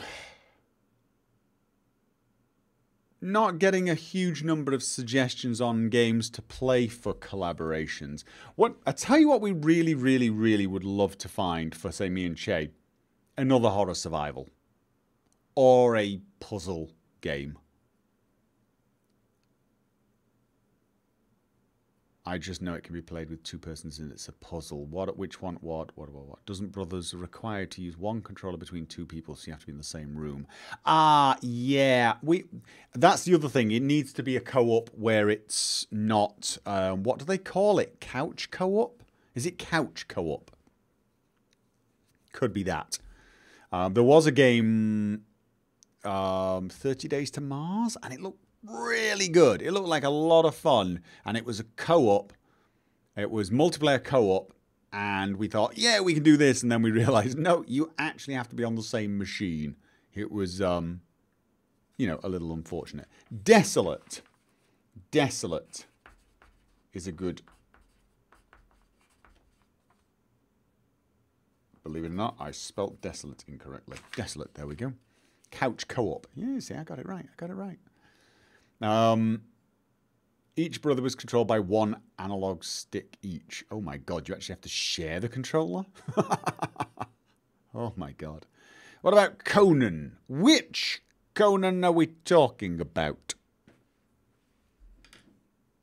I remember an MMORPG type thing. Conan the Hyborian Age? Funcom?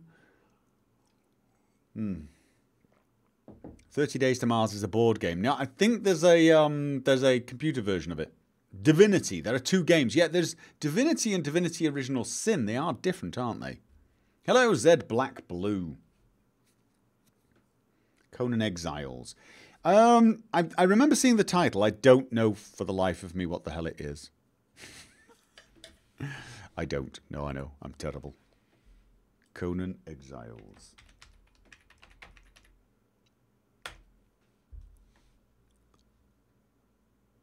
An open-world survival game set in the brutal lands of Conan the Barbarian. Right, okay. That could be interesting. But Brothers is not co-op. It's single player where you control both. Oh, no. Okay, right. It's multiplayer, online multiplayer. But is it server-based or is it like 2 people can join and... I mean, you know what I'm saying? Like, it says online co-op. It's a fantasy RPG, not really a survival. Okay. It's got mixed reviews. You can have your own server. Yeah. I mean, I don't mind that, but then we would essentially have to get a server going and restrict it. Do Broforce. I don't even know what that is, but it sounds kind of silly. Broforce. Whoa. I'm looking at... Okay, seriously, I'm looking at the trailer for Conan Exiles. You can customize your penis length. Dear, oh dear, oh dear. Because this is really important in an RPG. Oh my god.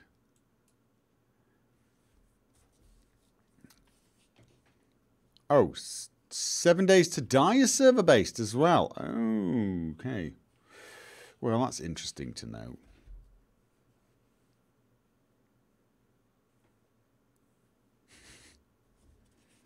Conan is still not completed. All right. Okay. Well, let's put that one off the list for now.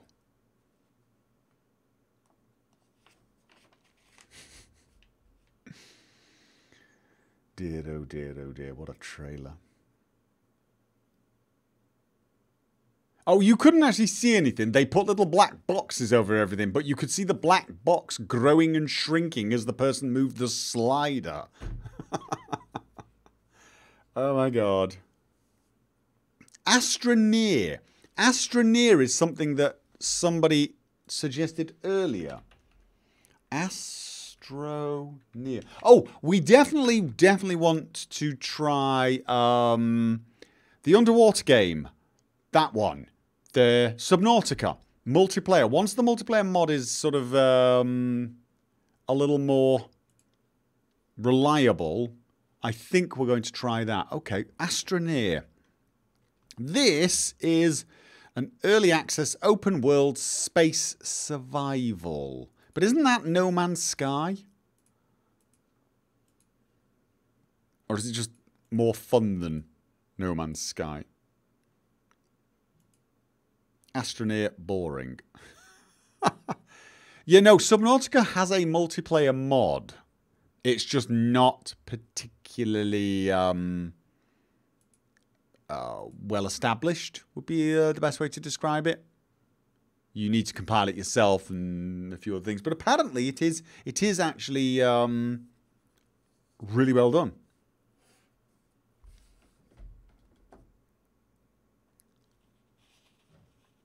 Raft. It's better than No Man's Sky. Okay. Well, that's an interesting one. So anyway, yeah, I mean, this is just one of those things where I'm just not 100% sure what to play and when to do it as well. For example, Divinity Original Sin, I was thinking perhaps that could replace XCOM once I finish the playthrough there. So it could become a regular Sunday thing. I don't know. Difficult to say at this point. If we were going to stream it. But if we're not going to stream it, then I need to plan it some other point during the day. So there's going to be a bit of organization there. There's going to be some organization, and I will have to talk to some people about it. Echo is a co-op game. Just not a lot of action. More about building and living with the consequences of your action. Well, you know, we're not necessarily looking for action games. A Way Out. What's A Way Out?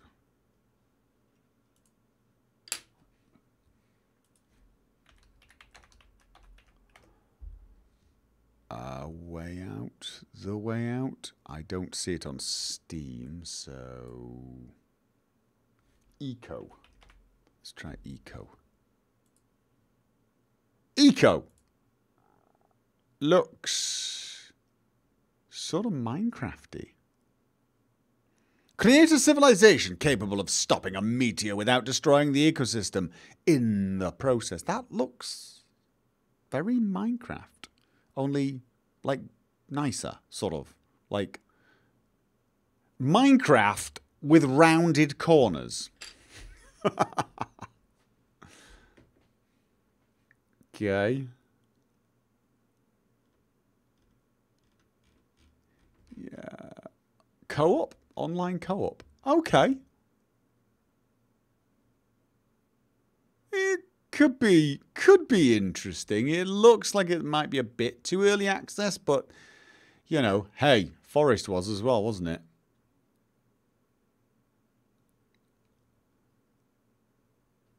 DOS 1 on stream, DOS 2 on main channel. I honestly, I don't know. I mean, I don't even know if it's a good idea to stream collaborations like this. If I'm going to collaborate on Divinity Original Sin once, maybe I should record it and just post it. Total Annihilation. It's often compared with Minecraft, but it's actually a lot different. Oh, okay. Well, we can... A Way Out is EA. It's on their client. Oh, good God. You can tell I'm not a fan of that. I'm not a fan of this whole new every publisher has their own client software. I completely understand why they do it. I totally understand why they do it. I don't blame them for doing it. Unless they're like, you know, Uplay, where they just totally and utterly suck at it.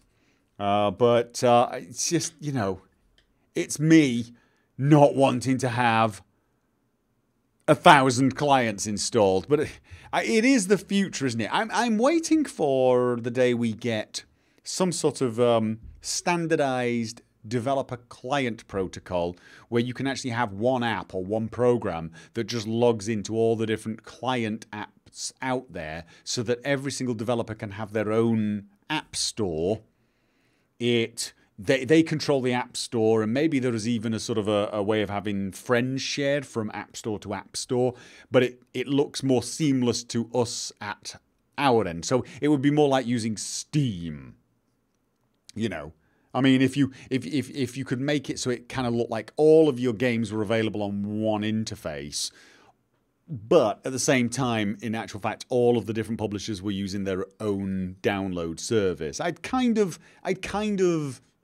get it, and I think it's probably the future. That is probably the future. So, yeah, my guess. That's what I'm going to guess. I'm going to guess more and more developers will do that, and you know, especially for multiplayer games, it does make sense. But rip GOG use. Well, I don't even think so. I think I could imagine GOG being the ones who actually perhaps even start poking the potential on that one. Because then what would actually happen is the store itself, where you buy it from, they could focus on the download servers, the prices, you know, recommended sellings and that type of thing. But the client that you boot up each and every time is just one client, and it just sits there, and you know, you look for a game and it says, oh, that's on the GOG client, and it just presents the GOG page with all of its stuff going and so on, and they're all just, it's just one system, and it boots up what it needs to boot up where and when. Yeah. Anyway, we are so off topic. This was supposed to be possible collaboration games. So, anyway, you know what? I think we've probably covered the subject to death. I don't actually think there's a huge amount of you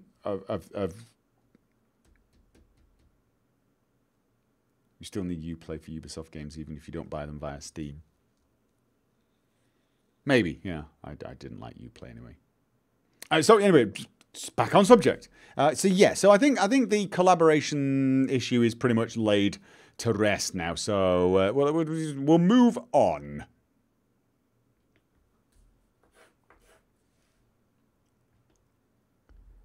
Gopher started rambling. That is true. Item 4 on our list was virtual reality. I want to touch base with you guys regarding virtual reality. Virtual reality is something that I'm a lot more impressed with than I thought I would be, and I have continued to play a little in my spare time, of which I've not had a lot. So, for example, I've managed to get Skyrim to the point where I got to the Greybeards and learnt the Whirlwind Sprint Shout. I have progressed a tiny bit in the main quest.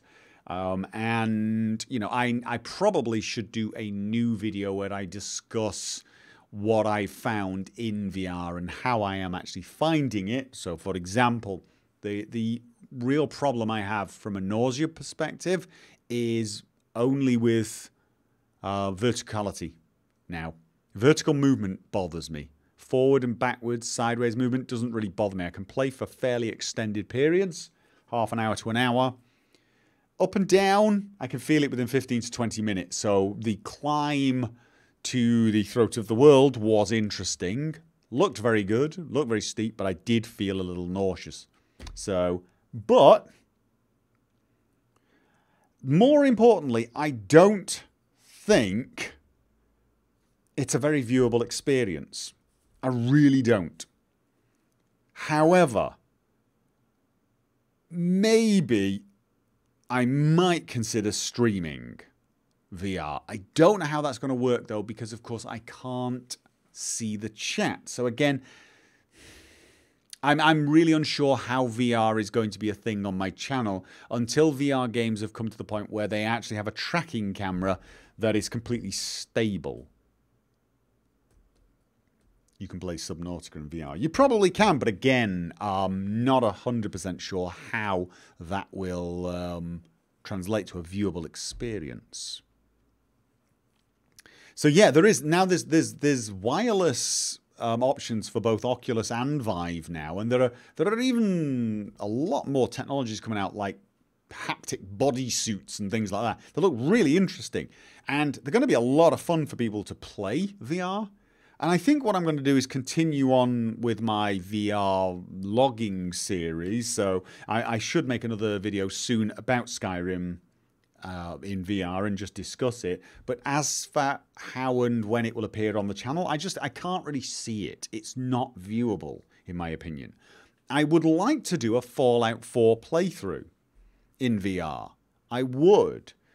But I've wondered whether it would be better to do the Brotherhood playthrough I'd planned on doing on the PlayStation, and then maybe at a later date doing the Minutemen some years down the line, not VR. But then it suddenly occurred to me that the Minutemen playthrough, I could actually have sim settlements, and I wondered how that would be in VR. So I have considered playing Fallout 4 in VR, but again, I don't know how viewable it would be. VR on stream is not a special thing, most something that cut off a chat audience. Right, I mean, it's you can't really follow the chat. VR is good in short bursts to watch. Right, but the games I'm sort of thinking of playing in VR are just not short burst games, so I just don't know. How is settlement building in Fallout 4 VR? I don't possess Fallout 4 VR, so I can't tell you, I'm afraid. Did see another streamer looking at chat by twisting her head in a strange angle. Yeah, I mean, there are ways to probably get the chat to appear in the VR, but it's not a simple matter of just glancing over at the chat and then carrying on. It's going to require you stop. You know what really did interest me? If someone could make this as a mod, it would be phenomenal. I tried to figure out if you could get live web pages like the Twitch chat as Flash plugins and put them into the Pip-Boy. So you can actually have it in the Pip-Boy, because I know there are some Flash games in the Pip-Boy. So I was thinking, could you actually have a web page, the Twitch chat live as a Flash plugin, and then open up your Pip-Boy and just look, you could see the chat. So when you want to look at the chat, you just look at your Pip-Boy. That would be awesome. That would be phenomenal. But there are probably security issues. There are probably issues that would prevent you from doing that. So I'm not even technically sure it's possible. And B, it would really only be for people who wanted to stream VR and chat to people who are watching their Twitch channel. And I can't honestly think that's going to be a large number of people so as to drive up demand. But it would be cool nonetheless. PS4 VR while streaming is terrible. Yeah, I wasn't a big lover of PlayStation 4 VR, to be honest. So,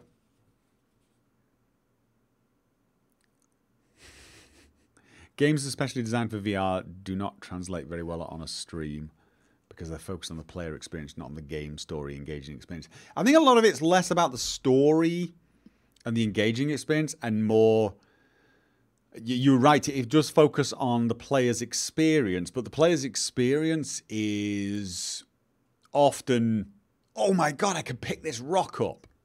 Oh my God, I can pick this knife up. Once you get past that, the player would start to focus on the fights, would start to focus on, you know, the story. I mean, I did play Skyrim and I was really just getting into it and it was just playing it very naturally and I was having fights and it was good fun and it was a little slow moving because I couldn't increase the movement rate. I am getting more accustomed to it, but I still walk at a relatively sedate rate. I walk around Skyrim at a rate that's actually like a normal walk, which by gaming standards is bloody slow. But it's just when you watch the footage afterwards, it's horrible. It's just too shaky. I still think VR needs a step, something, a jump, whereby what's mirrored on the screen, the thing that you record or stream, is a third camera angle that is not fixed to the head of the person playing. It's fixed to a point like that would be inside that person's head, but it's a little, I'd say, delayed. So if the person turns their head or bobs their head, it doesn't bob and turn with them. In fact, what I would actually say is it should have a kind of a threshold that if the person's bobbing up and down, it stays completely and utterly stationary. And it only drops down once they go below a certain threshold, and then it sort of catches them. For turning, I would almost have it do the same. So if they were glancing around little bits, I'd have it not do anything. And then if they did turn a big amount, have it move smoothly. I think they're going to need something like that. I could even imagine VR games being more viewable if the camera was actually behind. Imagine I'm playing Skyrim as Leonard. Just picture it as Leonard for now. And I'm seeing everything first person from Leonard's perspective. But you are looking at it as though I were playing third person. So you've got a slightly wider field of view than me, but I'm turning my head constantly and the camera's adjusting a little slower. So it's nice, it's viewable, it's watchable, but you know, you get a little wider vision. If I do a quick turn, it's going to be a little delayed, but at least it'll be steady. It'll be more like a cameraman with a proper professional camera with one of those cranes zooming around to see what you're looking at. So, you know, yeah, third-person spectator cam. That could be an option. To do it from the perspective of the player is possible, but it would make it very... I think it would make it a little difficult. There would be a delay, and thus, you know, the player would turn a quick 180 and say, oh my God, look at that. And the screen would be turning a little slower. There's possibly ways of doing it. Maybe have the turning be very, very fast, but at the same time, it smooths out the bumpiness, especially the verticality. The verticality is a big issue. And also the tilt. One of the things you find in VR, and you never really think about this when you're not in VR, is you can tilt your head in VR. So you can tilt your head in VR and look around a corner. You can tilt your head in VR and look at things at funny angles. If you have a chase cam that just doesn't do that, then it would have a far steadier image. So I think VR needs that leap before it's a watchable experience. But it's going to require tons and tons of testing, and it's going to require the motivation to make that sort of thing. That's going to require VR games manufacturers to think about the viewing experience for streamers and YouTubers. And usually that's the last thing they think about. It may not be that way for much longer because, of course, they want VR to go mainstream. It is starting to go a bit more mainstream, and you know, watching a YouTuber or a streamer play VR and get really into it, but it also being a watchable experience for you, could make people think, oh, I want to be there. I want to look across that mountain, that lake in Skyrim and feel like I'm there. Rather than, I want to vomit now. You know, so to sell the games, to sell VR, that could be something they should start thinking about. But we're a ways off. We're a ways off, I think. Although, you know what? 2 years ago, people were saying VR was a gimmick. It wasn't going to take off. Now it's, I wouldn't say it was mainstream, but it's as mainstream as a joystick HOTAS solution for flight sims. It's specialist equipment, but it's becoming far more normal. And the VR games are getting better. I mean, Bethesda, I have to commend Bethesda on their VR conversion for Skyrim and Fallout 4. Well, I haven't actually tested the PC version of Fallout 4 on the Oculus. I did test it on the Vive, though, and I was pretty impressed. But Skyrim, I've been very impressed with. You can tell it's a game that's been ported to VR. You can tell that. There are plenty of things that I think when they're making their next games, they may consider just dragging objects and things like that, they may consider the VR interface when they're designing, probably not Starfield, but Elder Scrolls 6, when they're writing the code, they may consider the VR element of it and design the game interface in a way that works well with controllers, mouse and keyboard, and with VR, or at least is easier to convert between the three. But overall, they took a mainstream game and they actually made it not just a gimmick, not just a tourist thing, which was what I thought it was going to be. I thought it was going to be a tourist thing. They made it a playable game. So, yeah. All right, good night, response. Yeah, you have to watch the rest of the VOD. Sorry. So, that's what I got to say on VR. I'm impressed with VR. I like VR. I'm going to stay in touch with VR, and I will keep doing VR logs. I don't know whether there'll be any Let's Plays or streams in it. So, we will just have to see.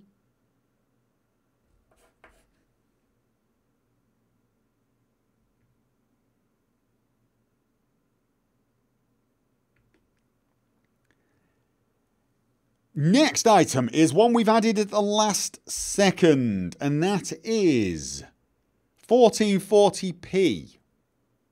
1440p. This is something I've converted to and I'm sticking with. I'm going to guess nobody has a problem with that. It seems to have gone down really, really well. The quality improvement is noticeable in games like Skyrim. When I upload 1440p content, the compression seems to work better. Even if you're viewing it at 1080p, if you view it in 1440p on a 1080p monitor, it does look noticeably better, even though you're on 1080p. But even the 1080p render looks better to me. And I think it's because they use a different codec. Once you trigger the 1440p or higher limit, I think it triggers a different codec, and it seems to work a lot better in my opinion. So I can't think of any reason to go back. I obviously have a system now that's capable of recording 1440p and rendering it really well. It does it pretty damned fast, which was a big thing. And in actual fact, I've managed to, I can now record, because I'm using a Threadripper, I can record lossless Skyrim, which is pretty amazing. Lossless Skyrim. And I do mean lossless. Well, yeah, I mean, I can barely see the difference. To me, the footage, when I record it, not what I upload to YouTube, I know that doesn't look as like a perfect game. YouTube does its own thing, but the stuff I record, it doesn't matter where I'm recording or what I'm doing. My previous system recorded pretty well, and if I was wandering around town, it looked lossless. But as soon as I ran into the swamp outside Solitude, it would start getting the artifacting as I turned and ran and jumped. None of that anymore. 1440p recording, and it is really, really crisp. Is there an upload downside? There is an upload downside because I've actually doubled the bitrate of the final file now because it's 1440p. I don't think I needed to, but I'm doing it anyway. I am uploading at a lot higher bitrate. But I was uploading at a pretty high bitrate anyway. So now I'm doing a bit of overkill. But my upload link's pretty good, so it's not that big a deal. The render times would have been catastrophic had I not got the new machine, but in fact I'm rendering videos faster now because I've got a Threadripper. It is a monster and it's brilliant. So overall there's no downside as far as I can see. Thunderstorm coming. Oh, good night, Kawaii Gamer Cat. I hope the excuse me, I got a hiccup. I hope the thunderstorm passes by quickly. You don't trust your power strip. I understand that. Yes. So, anyway, yeah. It's here to stay as far as I'm concerned. I don't think I'm going to upgrade to 4K because I really don't see any point. I know it probably will look better on some screens. If you are on a 4K monitor or a 4K TV in your living room, there might be some benefit, I suppose. But I'd say that was pretty pretty remote. So upscaling to 4K, I don't think will give that big an improvement. It might give a little, but it will massively increase the render times. And well, I say massively. I could do it. I have a system that's capable of doing it. It is capable of recording it. The thing now is there a reason for me to want to play on 4K? And the answer is probably not. I'm enjoying 1440p. I'm finding it to be a lot more pleasant to look at, even with weak anti-aliasing.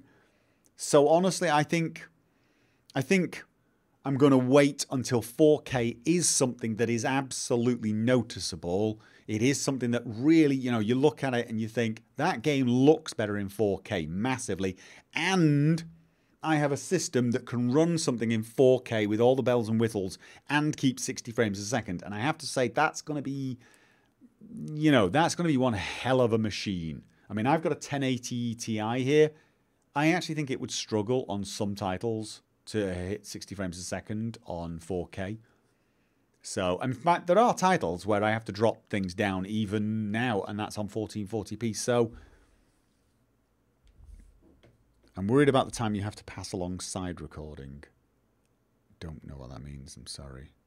You also need a 4K monitor, and those don't grow on trees. Again, that's very true. I would need to upgrade my monitor, and again, because I sit very close to the monitor, I'm not sure at the moment how much benefit I would get from 4K, because I'm using a 27-inch monitor and it's big enough.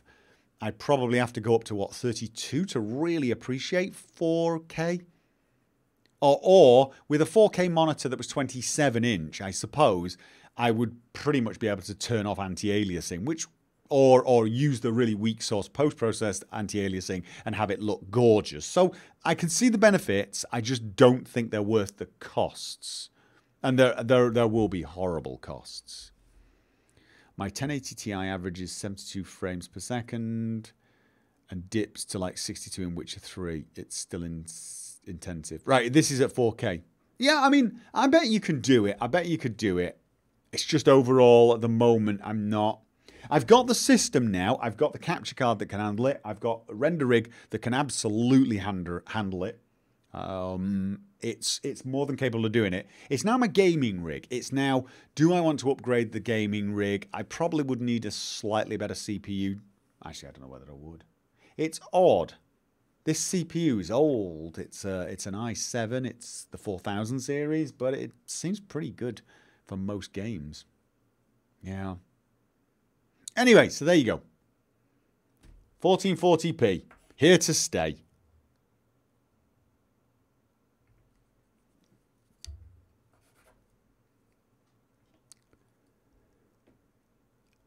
Now, the next item was actually streams, but we kind of covered that in collabs and with the Let's Plays. So really, the next item is actually games for me. And this is more me asking for permission to play some games without recording them. And I mean that quite seriously. Not really permission, but I want to run it by you. There are some games that I just don't think I'm ever going to get chance to play, like for a Let's Play. I'm not going to record them because there's too many other options. Kingdom Come Deliverance is one I probably want to Let's Play, so I won't be playing that for me. But while I'm recording that, I won't be able to record anything like Dragon Age Inquisition. So things like Dragon Age Inquisition may be a game I play by myself. In those downtime moments when I just need to switch off everything except the bit of my brain that's required for gaming. But there are some other games as well. I am thinking The Evil Within. I really want to play The Evil Within and The Evil Within 2. And I don't think I'm ever going to find time to record that game. So I don't think there's any point me. This is the reason I've got like 300 or 400 games sat around. And when I get a free moment, I still go on and play a little bit of Warframe because I'm terrified to actually play any of the other games just in case I want to play it for a Let's Play. And I just want to start saying it's okay for me to play some of those games. The Evil Within, I think is a good candidate for that. I think, and this is the controversial one. BioShock, BioShock 2, and the third BioShock game. Those are games I did consider for Let's Plays, but I think if I had to choose between doing BioShock and, say, Metro or Mass Effect or Kingdom Come Deliverance, I'm going to pick those last three any day. So if I'm going to pick those three, and let's face it, right there I've just described a couple of years of Let's Plays. I'm never going to get around to the BioShock. So it's like, you know, if I wait to Let's Play it, I'm probably going to wait for the rest of my life, so to speak. And Eastfield Games, you're in the same boat, saving stuff you haven't posted a video in 2 years. Yeah, so Evil Within can be a quickish Let's Play material, right? Yeah, it is, but am I ever going to do it? If I wait for it as a Let's Play, if I wait with Evil Within for as a Let's Play and try to find a slot for it, am I ever actually going to play it? This is why I've decided, like, Doom, Rage 2, definitely playing those. I may stream them, but I'm playing them. I mean, some of these games that do games for me could be games I stream the start of. Maybe stream the start of, and then just go off and play it by myself. I mean, that might be the way I do this. But then if I start streaming it and think, whoa, this was fun to stream, I'll continue streaming it. But I cannot Let's Play everything. I just cannot. So, you know, BioShock, people just rave about that game. And I did enjoy it when I started it, and I never finished it. And I always wanted to, but am I ever going to get the time to go back and do it? If I was to put if I was to put up a list and say, right, I can play 2 of these games, and I listed BioShock alongside Mass Effect, Kingdom Come Deliverance, Metro, and anything else. But let's just have those. If I said you could pick 2 of those, I think BioShock's the one series that would just get, you know, killed off straight away. People would be arguing over, well, actually I can tell you now, Metro Exodus I'm playing. So people would be arguing over, I think it would be Mass Effect versus Kingdom Come Deliverance. And I'm not saying it is going to be a case of those 2 verses. What I'm saying is there are just a bunch of games where it's never ever going to beat other games. How much overhead is streaming but not looking at the chat? None at all, to be honest. If I played a game streaming it and did not look at the chat and engage with the chat, it's probably not that. But it's not actually a good idea. It's not. It's just generally not a good idea. It's not a good way to stream. People don't join in streams to watch you game. They join in streams to interact with you or to hear you react a certain way. So, you know, I mean, I'd either have to treat it like a Let's Play and be creative in my conversation, in my commentary, or people would get nothing from it. I mean, if I just sat down and booted up Evil Within and went into zombie mode and shut up, didn't read anything and just would be playing, and every now and again made a grunt, why would anyone watch it? You know. And of course, there are a bunch of games that are going to come out that I'm never going to... I mean, Cyberpunk's going to come out. Metro's coming out. There's all of these games.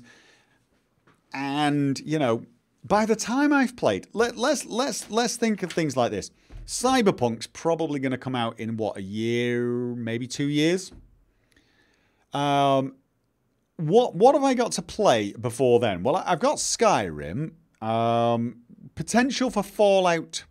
Miami, Fallout Frontier, Metro Exodus, absolutely. Kingdom Come Deliverance. We've got Mass Effect, Call of Pripyat people are asking for, and so on. There's all of these.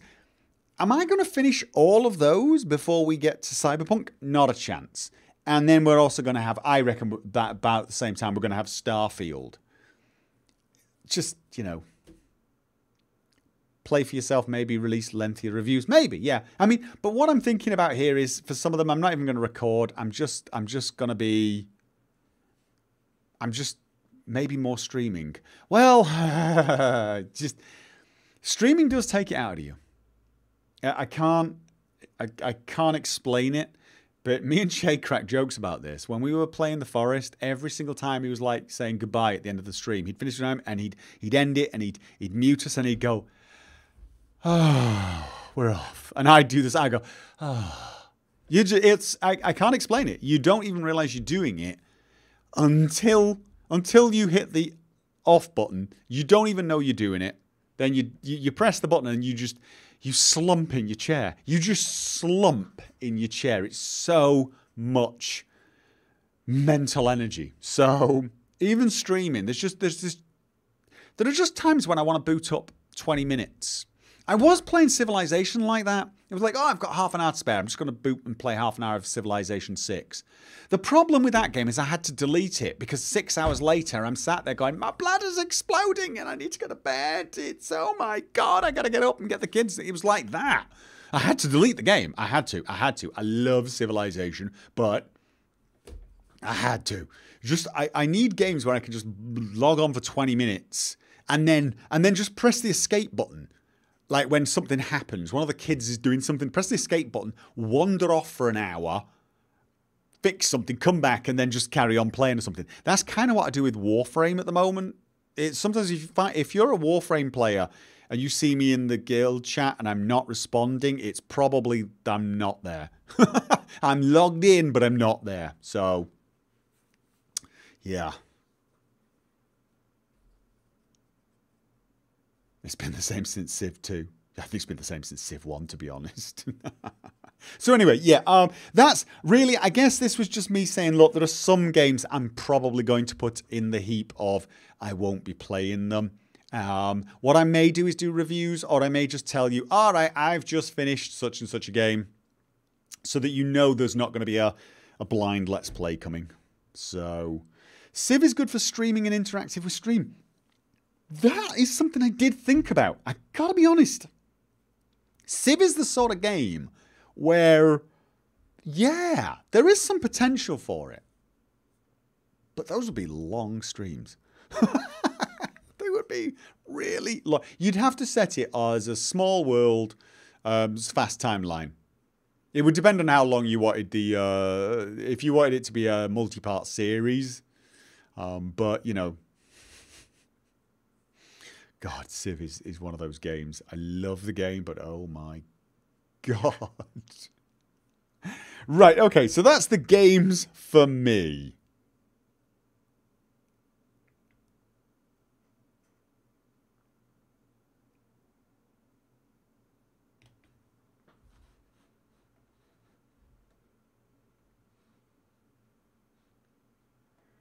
Oh my God, we've been at this for 2.5 hours.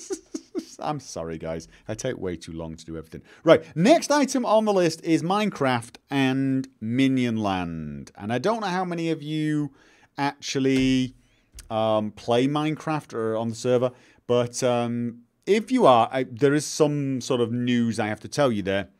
I've been instructed by the people I buy the server from that they are going to discontinue the server sometime, I think it's early next year. So I have to find another solution. They're offering me something else. I think it's more of a cloud-based server, which is more like my web server. So I will have to talk to the administrators there and see what they think. I've not actually told them yet, so this is probably the first they've heard of it. If they're patrons, hi. See ya. So, Princess Peabody, you're there making cake. Lava Tower still rules. Thank you very much for making cake. Oh, I love it that people are doing that. I really do. So, yeah, but no, I do intend to get it moved to a new server. But just be aware that there is in the future at some point going to be something happening there. It should not change anything with regards to you because we'll just move the URL to point to the new IP address. But CM, thanks for the stream, Gopher, but my eyes only see pillow now. I totally and utterly get that. Yes, I do. Thank you very much for staying this long. But of course, right, the other question is going to be, am I going to go back to Minionland? And the answer is, I really do want to. I want to get the time to do it. I want to. But I've got to actually update my client because I think the server's now at a new version. So I need to update everything. And it always takes a lot of planning.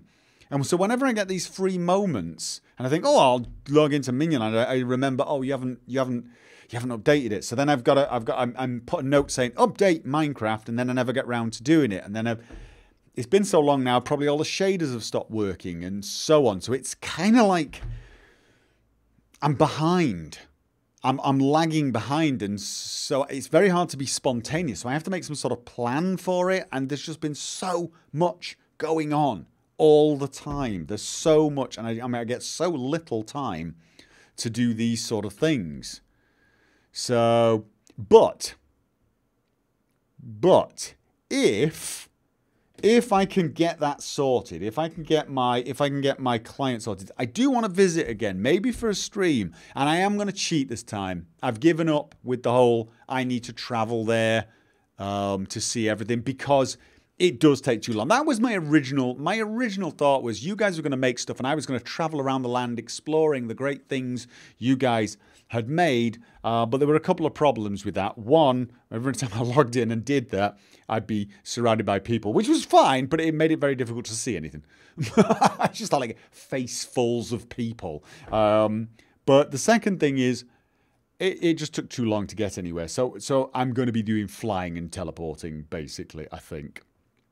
The server is running with 1.12.2, yeah. So should be able to update MC and Optifine. Yeah, but I think I'm still on 1.10. That's how far back I am.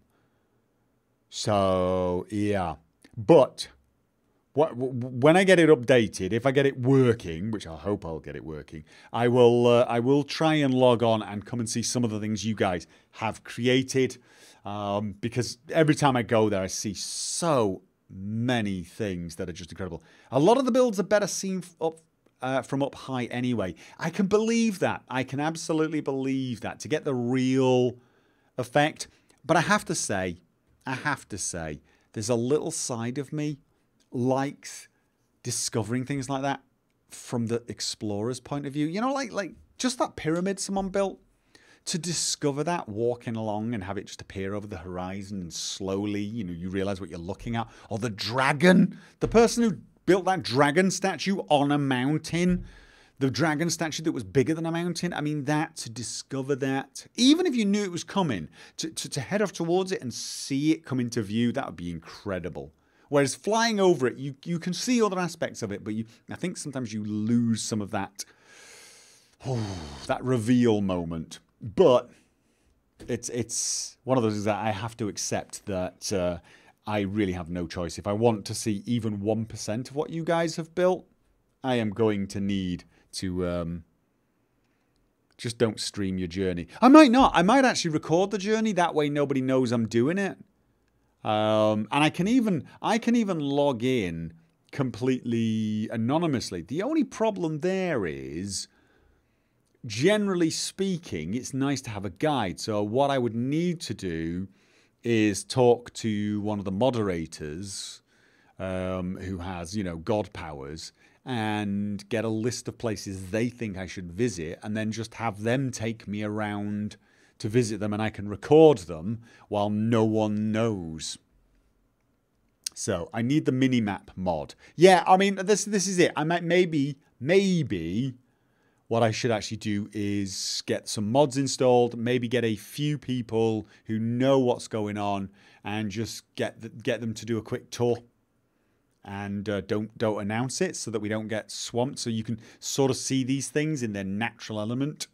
It might almost be, there's a little side of me wants to go in there invisible and just find people and see what they're building when, you know, like just I don't know, someone's building one of their monuments, to just have some footage of people just for the archives, almost a few minutes of people just building stuff, so I could do maybe sped up videos. But obviously as soon as I log in and everyone knows I'm there, they all come teleporting to the main point and they stop doing anything. If there weren't so many buildings lying around in Minionland, I would think all everyone did was hang around the cake stand, jumping up and down, shooting my building with flaming arrows, because that's all I ever see. I'd kind of like to see, you know... I mean, that was, I think in my mind, I always imagined I would log into Minionland and then set off to do something and maybe discover something, and everyone would be at their house and I'd be walking past and go, oh, what have you built? And they go, oh, hello, Gopher. I have built such and such a thing, and they'd show me round. And it would be more like I was a traveller in the village. And yeah, you know, I mean, that just didn't happen. I was like, yeah, I was a bit naive, I know. But, so, short version, quick recap. I am going to try and update my client. I can't promise I will, and I can't promise when. And I'm going to try and get in and take a look, because I do enjoy it. I do enjoy seeing what you guys have made. But the server will be moving at some point. Hopefully it will be seamless. Hopefully you won't really notice it. So, okay, Zed Black Blue, if you can give me recommendations on where to go, brilliant. So that's what I think I need to do. I just need to contact 1 or 2 people and just meet them and go around and do some stuff. Yeah. Anyway, there you go. Let's Minionland off the list.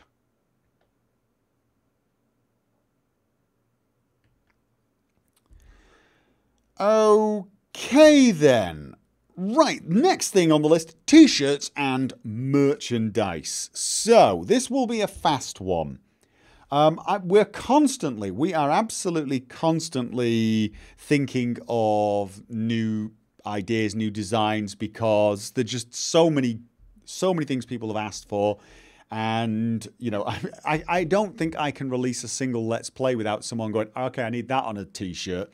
And I have some ideas about what's coming up next, and I'm not going to tell you because I'm mean and it's supposed to be a surprise. However, occasionally, some people have asked, oh, God, you know, I missed such and such a thing. I missed, you know, the shotgun one or the have a bill one. And they want to know if they're going to come back. They will absolutely come back. They will absolutely, definitely come back. And one of the things I want to do is give patrons a small discount. But we learned from last time, it's a real pain in the backside to do. It's not easy at all. You have to have a code and you have to put it in for each and every item. So I have to set up a code, I think, for each campaign, and then give it to the patrons. And then when you're ordering it, you have to do it for you can't just, you know, order 4 items and then say, put in a code and get 10% off or something. When you go to the checkout, you've got to do the code for each item, and each item's a different code. It was a real pain in the backside. Teespring don't make discounting easy. No, they don't. Inviting us to a stream not to tell us things is an interesting strategy. Right, well, no, in this particular case, yeah, the t-shirts and the mugs.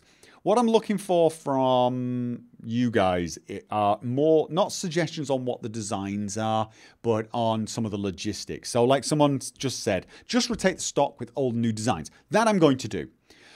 If you're wondering why we keep taking them down, why we keep leaving some up, but some we release and then take down a few months later, there are 2 reasons for it.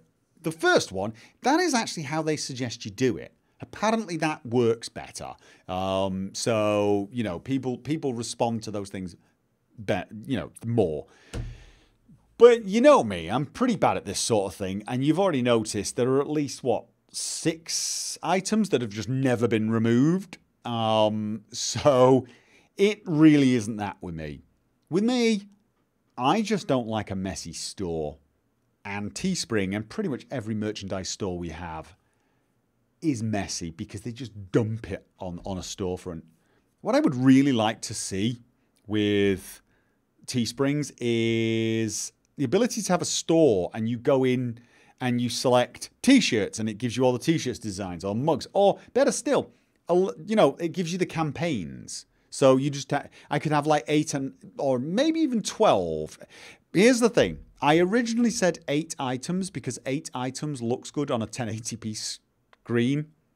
I'm now pushing it up to 12 because it looks good on a 1440p screen. But I do realise that I shouldn't be basing my storefront based upon what looks good on my screen. It should be what looks best on most people's. But so yeah, so I honestly think that it would be nice if we could have sort of just campaigns almost. So, you know, the sweet roll you'd go to the sweet roll campaign, you'd open it up, and then there'd be whatever items there were. Because then you could have 8 campaigns, or like I said, 12 campaigns running, and it would still look neat, but you can't. So it's a bit of a pain. So I've left the Thou Shall Not meme one up because that's the t-shirt I always wanted. I've left the logos up, but then everything else. Oh, and I leave the XCOM mug up because I really like the XCOM mug. I really like the XCOM mug. That's going to be up as long as I'm playing XCOM on stream. That will go down once I finish that playthrough. However, unfortunately, while I love the comic mini characters, video thumbnails and such, they're not my cup of tea on shirts. No, I totally get that. I do totally get that. I am going to be trying some other stuff on t-shirts, stuff that's a slightly different style. And I'm also going to be possibly trying things where it's some of the things people want saying, but doesn't necessarily come with any artwork except the logo. Because some of the things don't really require artwork. So they don't really require the artwork, so it could just be whatever the saying is and the logo. So I think sometimes I've had a tendency to complicate things, you know, and want artwork along with whatever the saying is when I don't really need it. I mean, you could even argue that with the Leonard, Yes, I Stole Your Sweet Roll t-shirt. I could imagine putting Yes, I Stole Your Sweet Roll as just text on a t-shirt and maybe having the O in the roll as a sweet roll image. That would be the art. And it actually working, because of course it does work on a number of different levels. I could have replaced the O with the Gopher logo or something like that, and it would work on so many levels. But it's my nature is I tend to overcomplicate things like that. So I don't know, but sometimes people like that sort of things.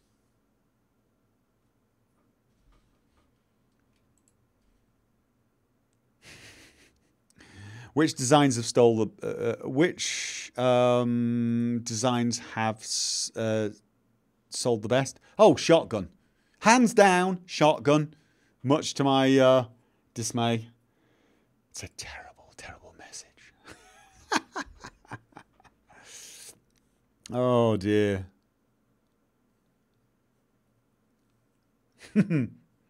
I mean, the thing is with some of these campaigns, a lot of it comes down to Teesprings and pretty much all the merchandise stores. I could imagine something like the Sweet Roll campaign. I could have imagined having the Sweet Roll campaign contain 3 or 4 different designs. One with the art, one with just a saying, and so on. And, you know, you had your choice. Did you want something with a bit of artwork? Did you want something with just text? But again, if you do that on Teesprings, you flood. Mind you, if I rotate them, I might think about that. I may think about that. I may have a bit of a test and try out t-shirts with very obvious art and then less obvious art. Because, of course, you could actually have, Yes, I Stole Your Sweet Roll, and then the Leonard art just over the chest, quite small. So you have to be quite close to see the artwork, but you can read the text from far away. There are a lot of different ways of doing it. And I probably should speak to people who know what the hell they're talking about, like proper actual t-shirt designers. I probably should do that because, of course, I am, well, not a bit of an amateur, a total amateur at this. So, yeah. I wonder if Patreon can be used as a storefront for Teespring, where the discount would automatically be applied. That would actually be nice. That would actually be nice, wouldn't it? That would be... I do wonder, actually. I do wonder. I may send that suggestion along to Patreon. Maybe they can get something set up where there is an auto, because Teespring is set, or maybe I'll talk to Teespring, but Teespring have set up so you can have these codes. But maybe it could be done in a way where I can link it in a post. Maybe, I don't know, maybe there's a way I can link it via the URL, so that if you want that T-shirt, and if I post it in Patreon, and say, hey, if you want the Sweet Roll T-shirt with a discount, 10% discount, click here, and it does it automatically for you. That could be an option, couldn't it?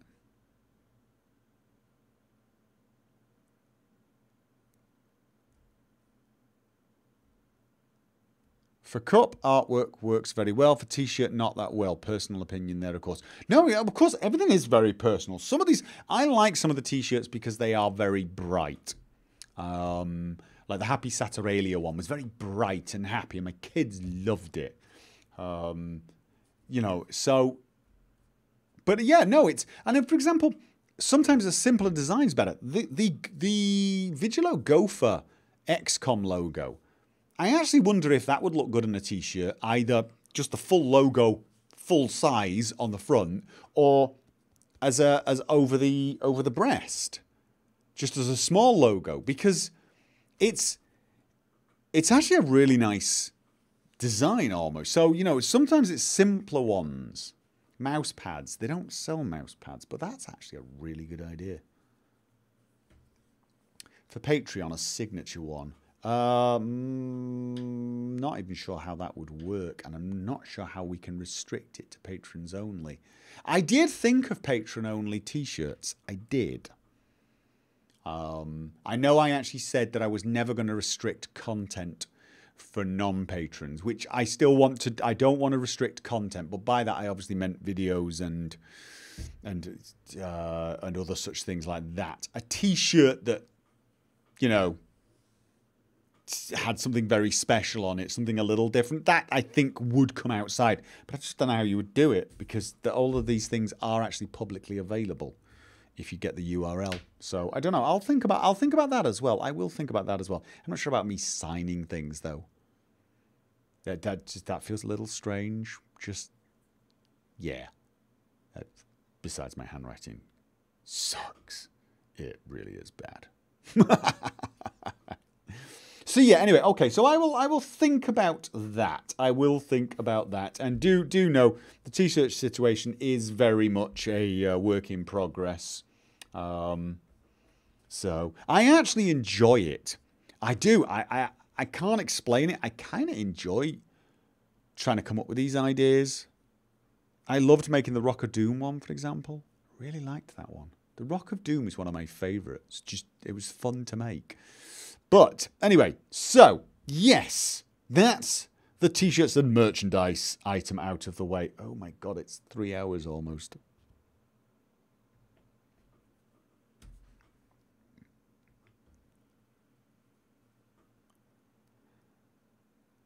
Okay, I tell you what, let's move on. I can't even remember my own itinerary. I did write it underneath the video, and now I can't remember it. But the next item is YouTube, Twitch, and the state of the channel type thing, I think. It should be.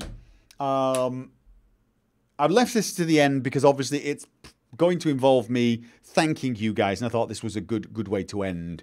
The channel is currently doing okay. The YouTube issues are always there. The demonetizations are always there. The fact that they don't always announce the videos to subscribers is always there. YouTube is still being YouTube, and there's probably not a lot I can do about that other than just continuing to make the content as I already do. I can tell you, I can tell you hands down now that Patreon is my primary and most stable income. So without you guys, this would be next to impossible to do. I can tell you that for nothing. The Patreon side of things makes this possible. You guys make this possible, and I am really grateful that I can do this because I do enjoy it. It's a lot of work.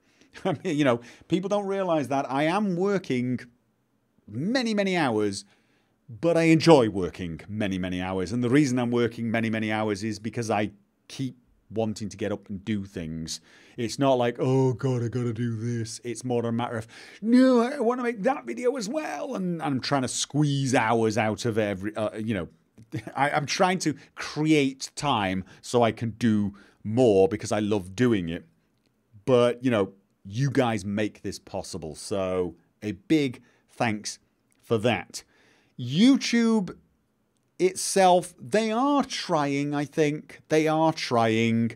The YouTube Premium thing that used to be called YouTube Red, they're not doing a good job of selling it, in my opinion, because I didn't even realize it was available in Norway until I discovered it by accident. YouTube Red is no longer called YouTube Red.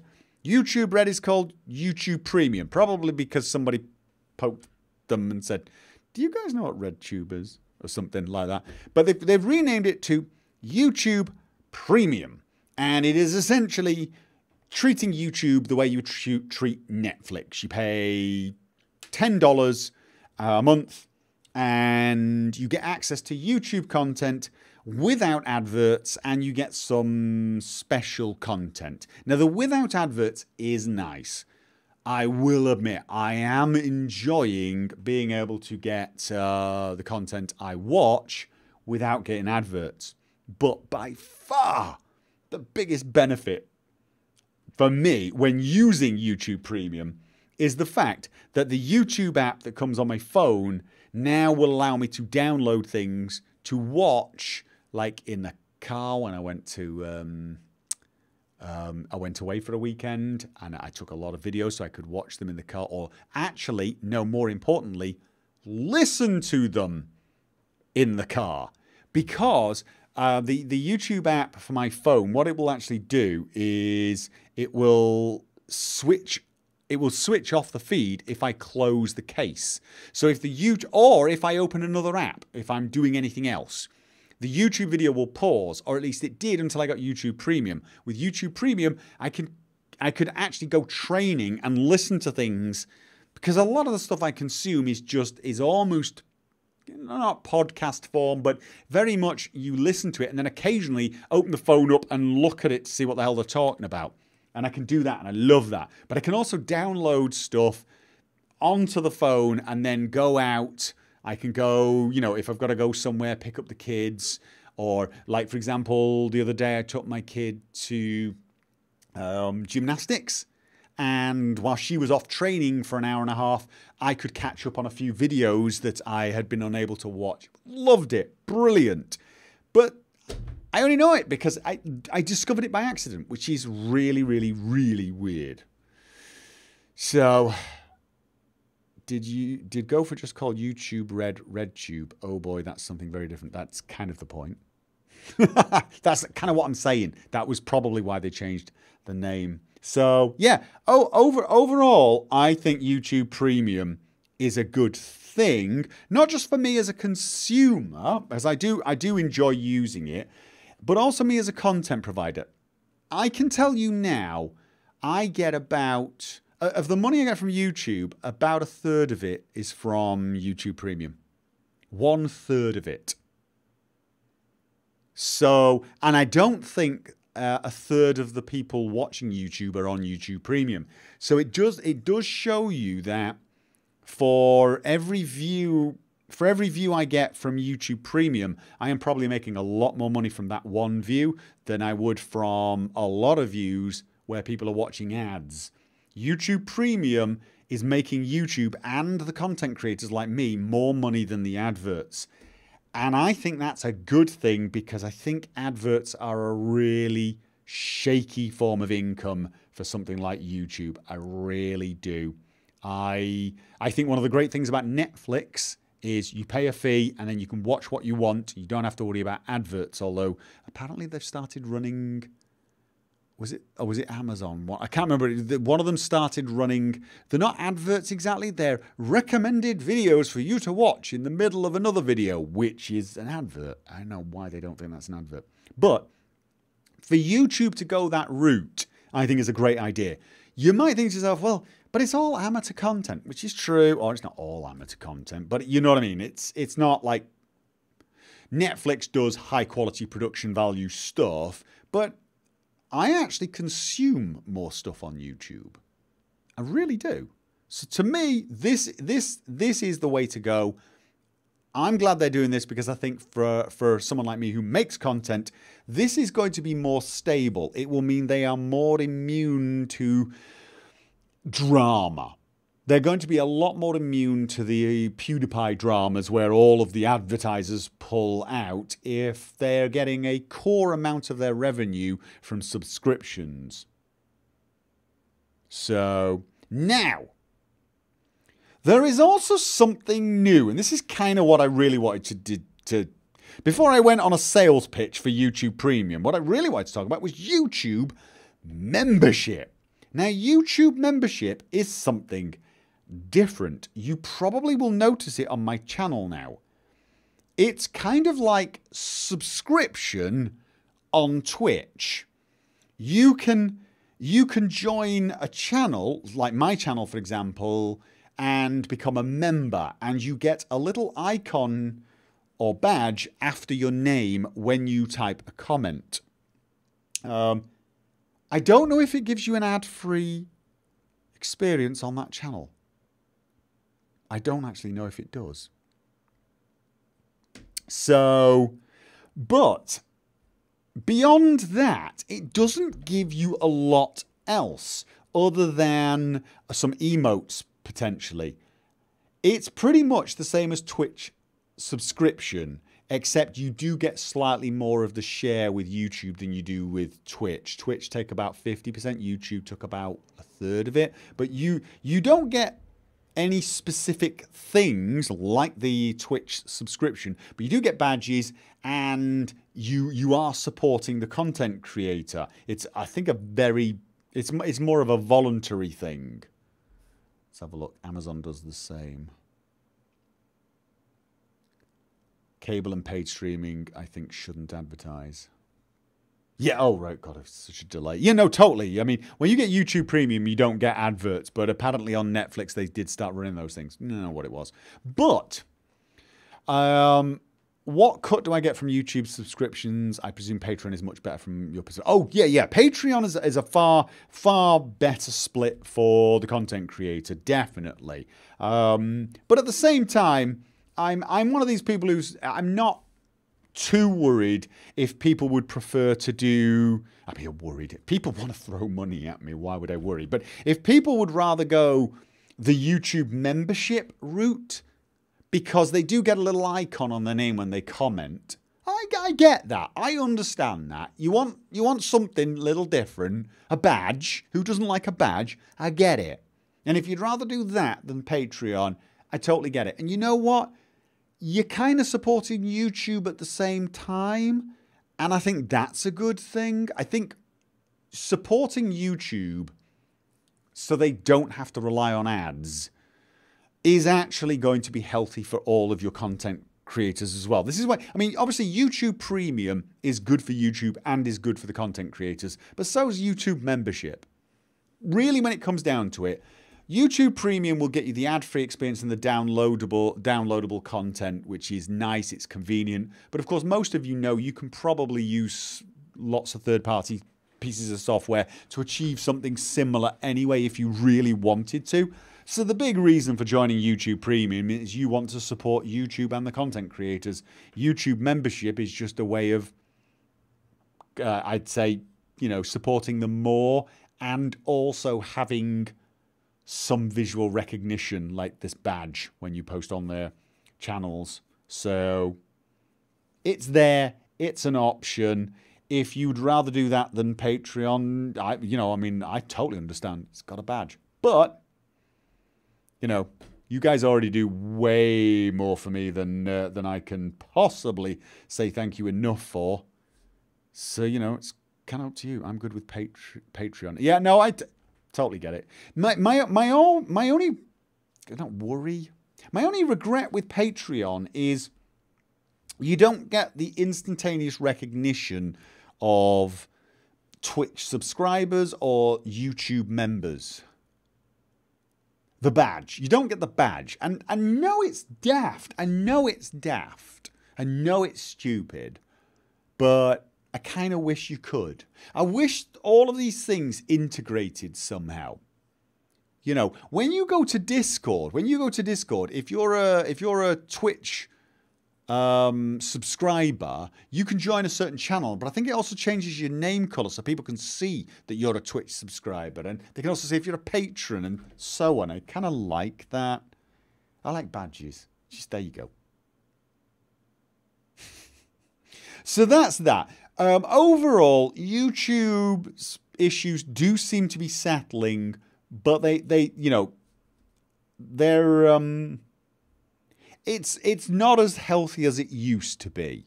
Oh, I can tell you, the Twitch side of things is actually healthier now than YouTube in some ways. I don't make that much via Twitch because I don't stream much.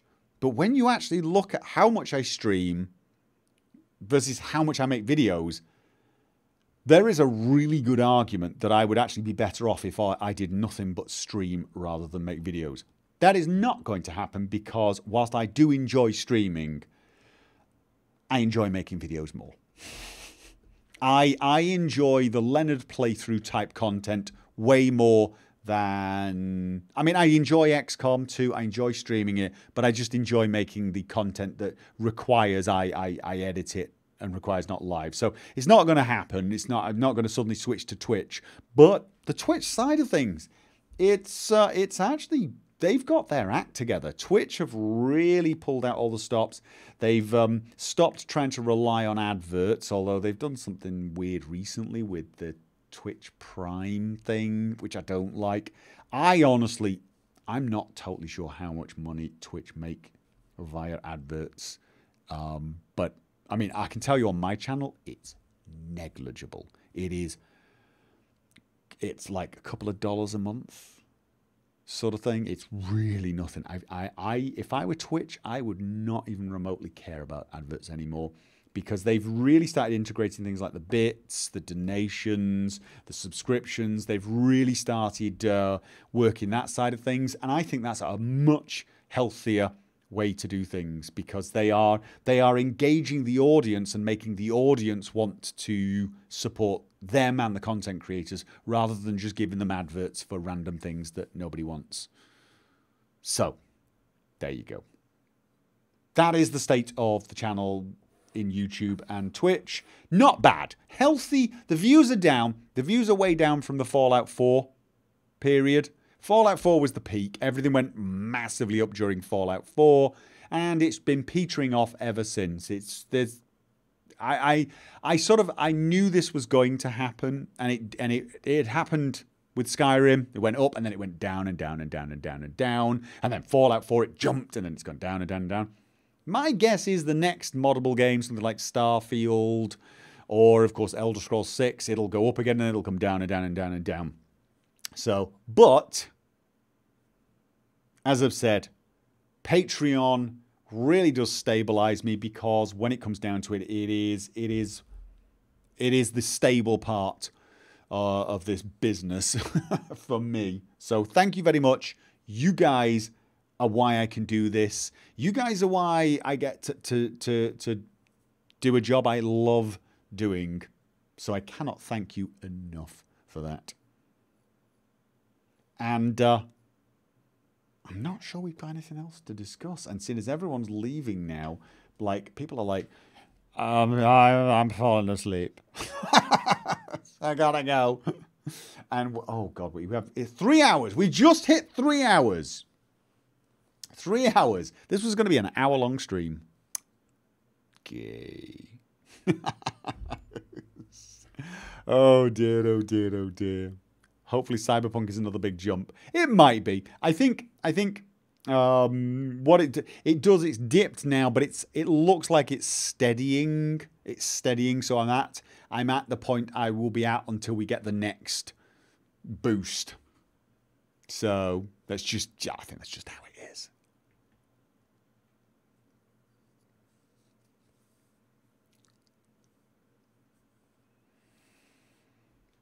I was supposed to sleep hours ago. I blame Gopher. I was supposed to be asleep hours ago. I blame me. Got to get up in the morning and take the kids to nursery and school. Mummy, why does Papa look so damn tired? Oh dear, oh dear. Right, what is left to say? I don't think there's anything left to say. Oh, obviously I will be streaming XCOM on Sunday. I'm still hoping to get a modding stream sorted sometime soon. I really, really am. As you can imagine, things have just been a bit hectic with all the extra things going on. I streamed with Che yesterday. So, and we had a family weekend last weekend. And believe it or not, it took me a few days to recover from that. I did not drink that much alcohol, but I did eat too much cake. And apparently, cake and me are no longer friends. Dear, oh dear. You guys are too nice. The only topic is other, but that's an obvious placeholder. Yeah, the other topic was pretty much in case we thought of something, but like Cyberpunk we already did, 1440p we already did. I mean, everything was kind of like I kind of shoved other in with the rest, didn't I? I will now have to try and figure out. How to split this up for the VOD, because I think a 3-hour ramble is. It's one thing when it's live. It's probably another thing to listen to it. Oh, you are no Indingo. Was there gelatine? Probably in several of them, yes. Probably several cakes have got gelatin and soy lecithin and all the other emulgators that for some odd reason seem to want to give me a headache now. Probably because I'm getting old. Yes. It's kind of annoying. However, every time Cyberpunk is mentioned, I get so hyped. Yeah, I'm trying not to hype over that game, but it's hard not to. It is. Yeah. We live for 3-hour rambles. Just give timestamps in the description. Well, I could either just release this entire thing, but with all the breaks, or I could just release each item one at a time. Some of them are half an hour, some of them are 10 minutes, and just release them and let everyone comment on them as they wish. Just release 2 a week or something, so as not to spam.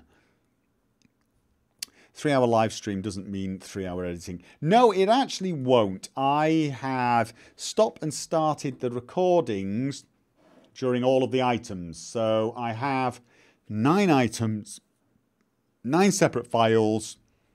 I just bung it in. I'm not going to add any fancy stuff. Maybe I'll make a thumbnail. I'll make a thumbnail.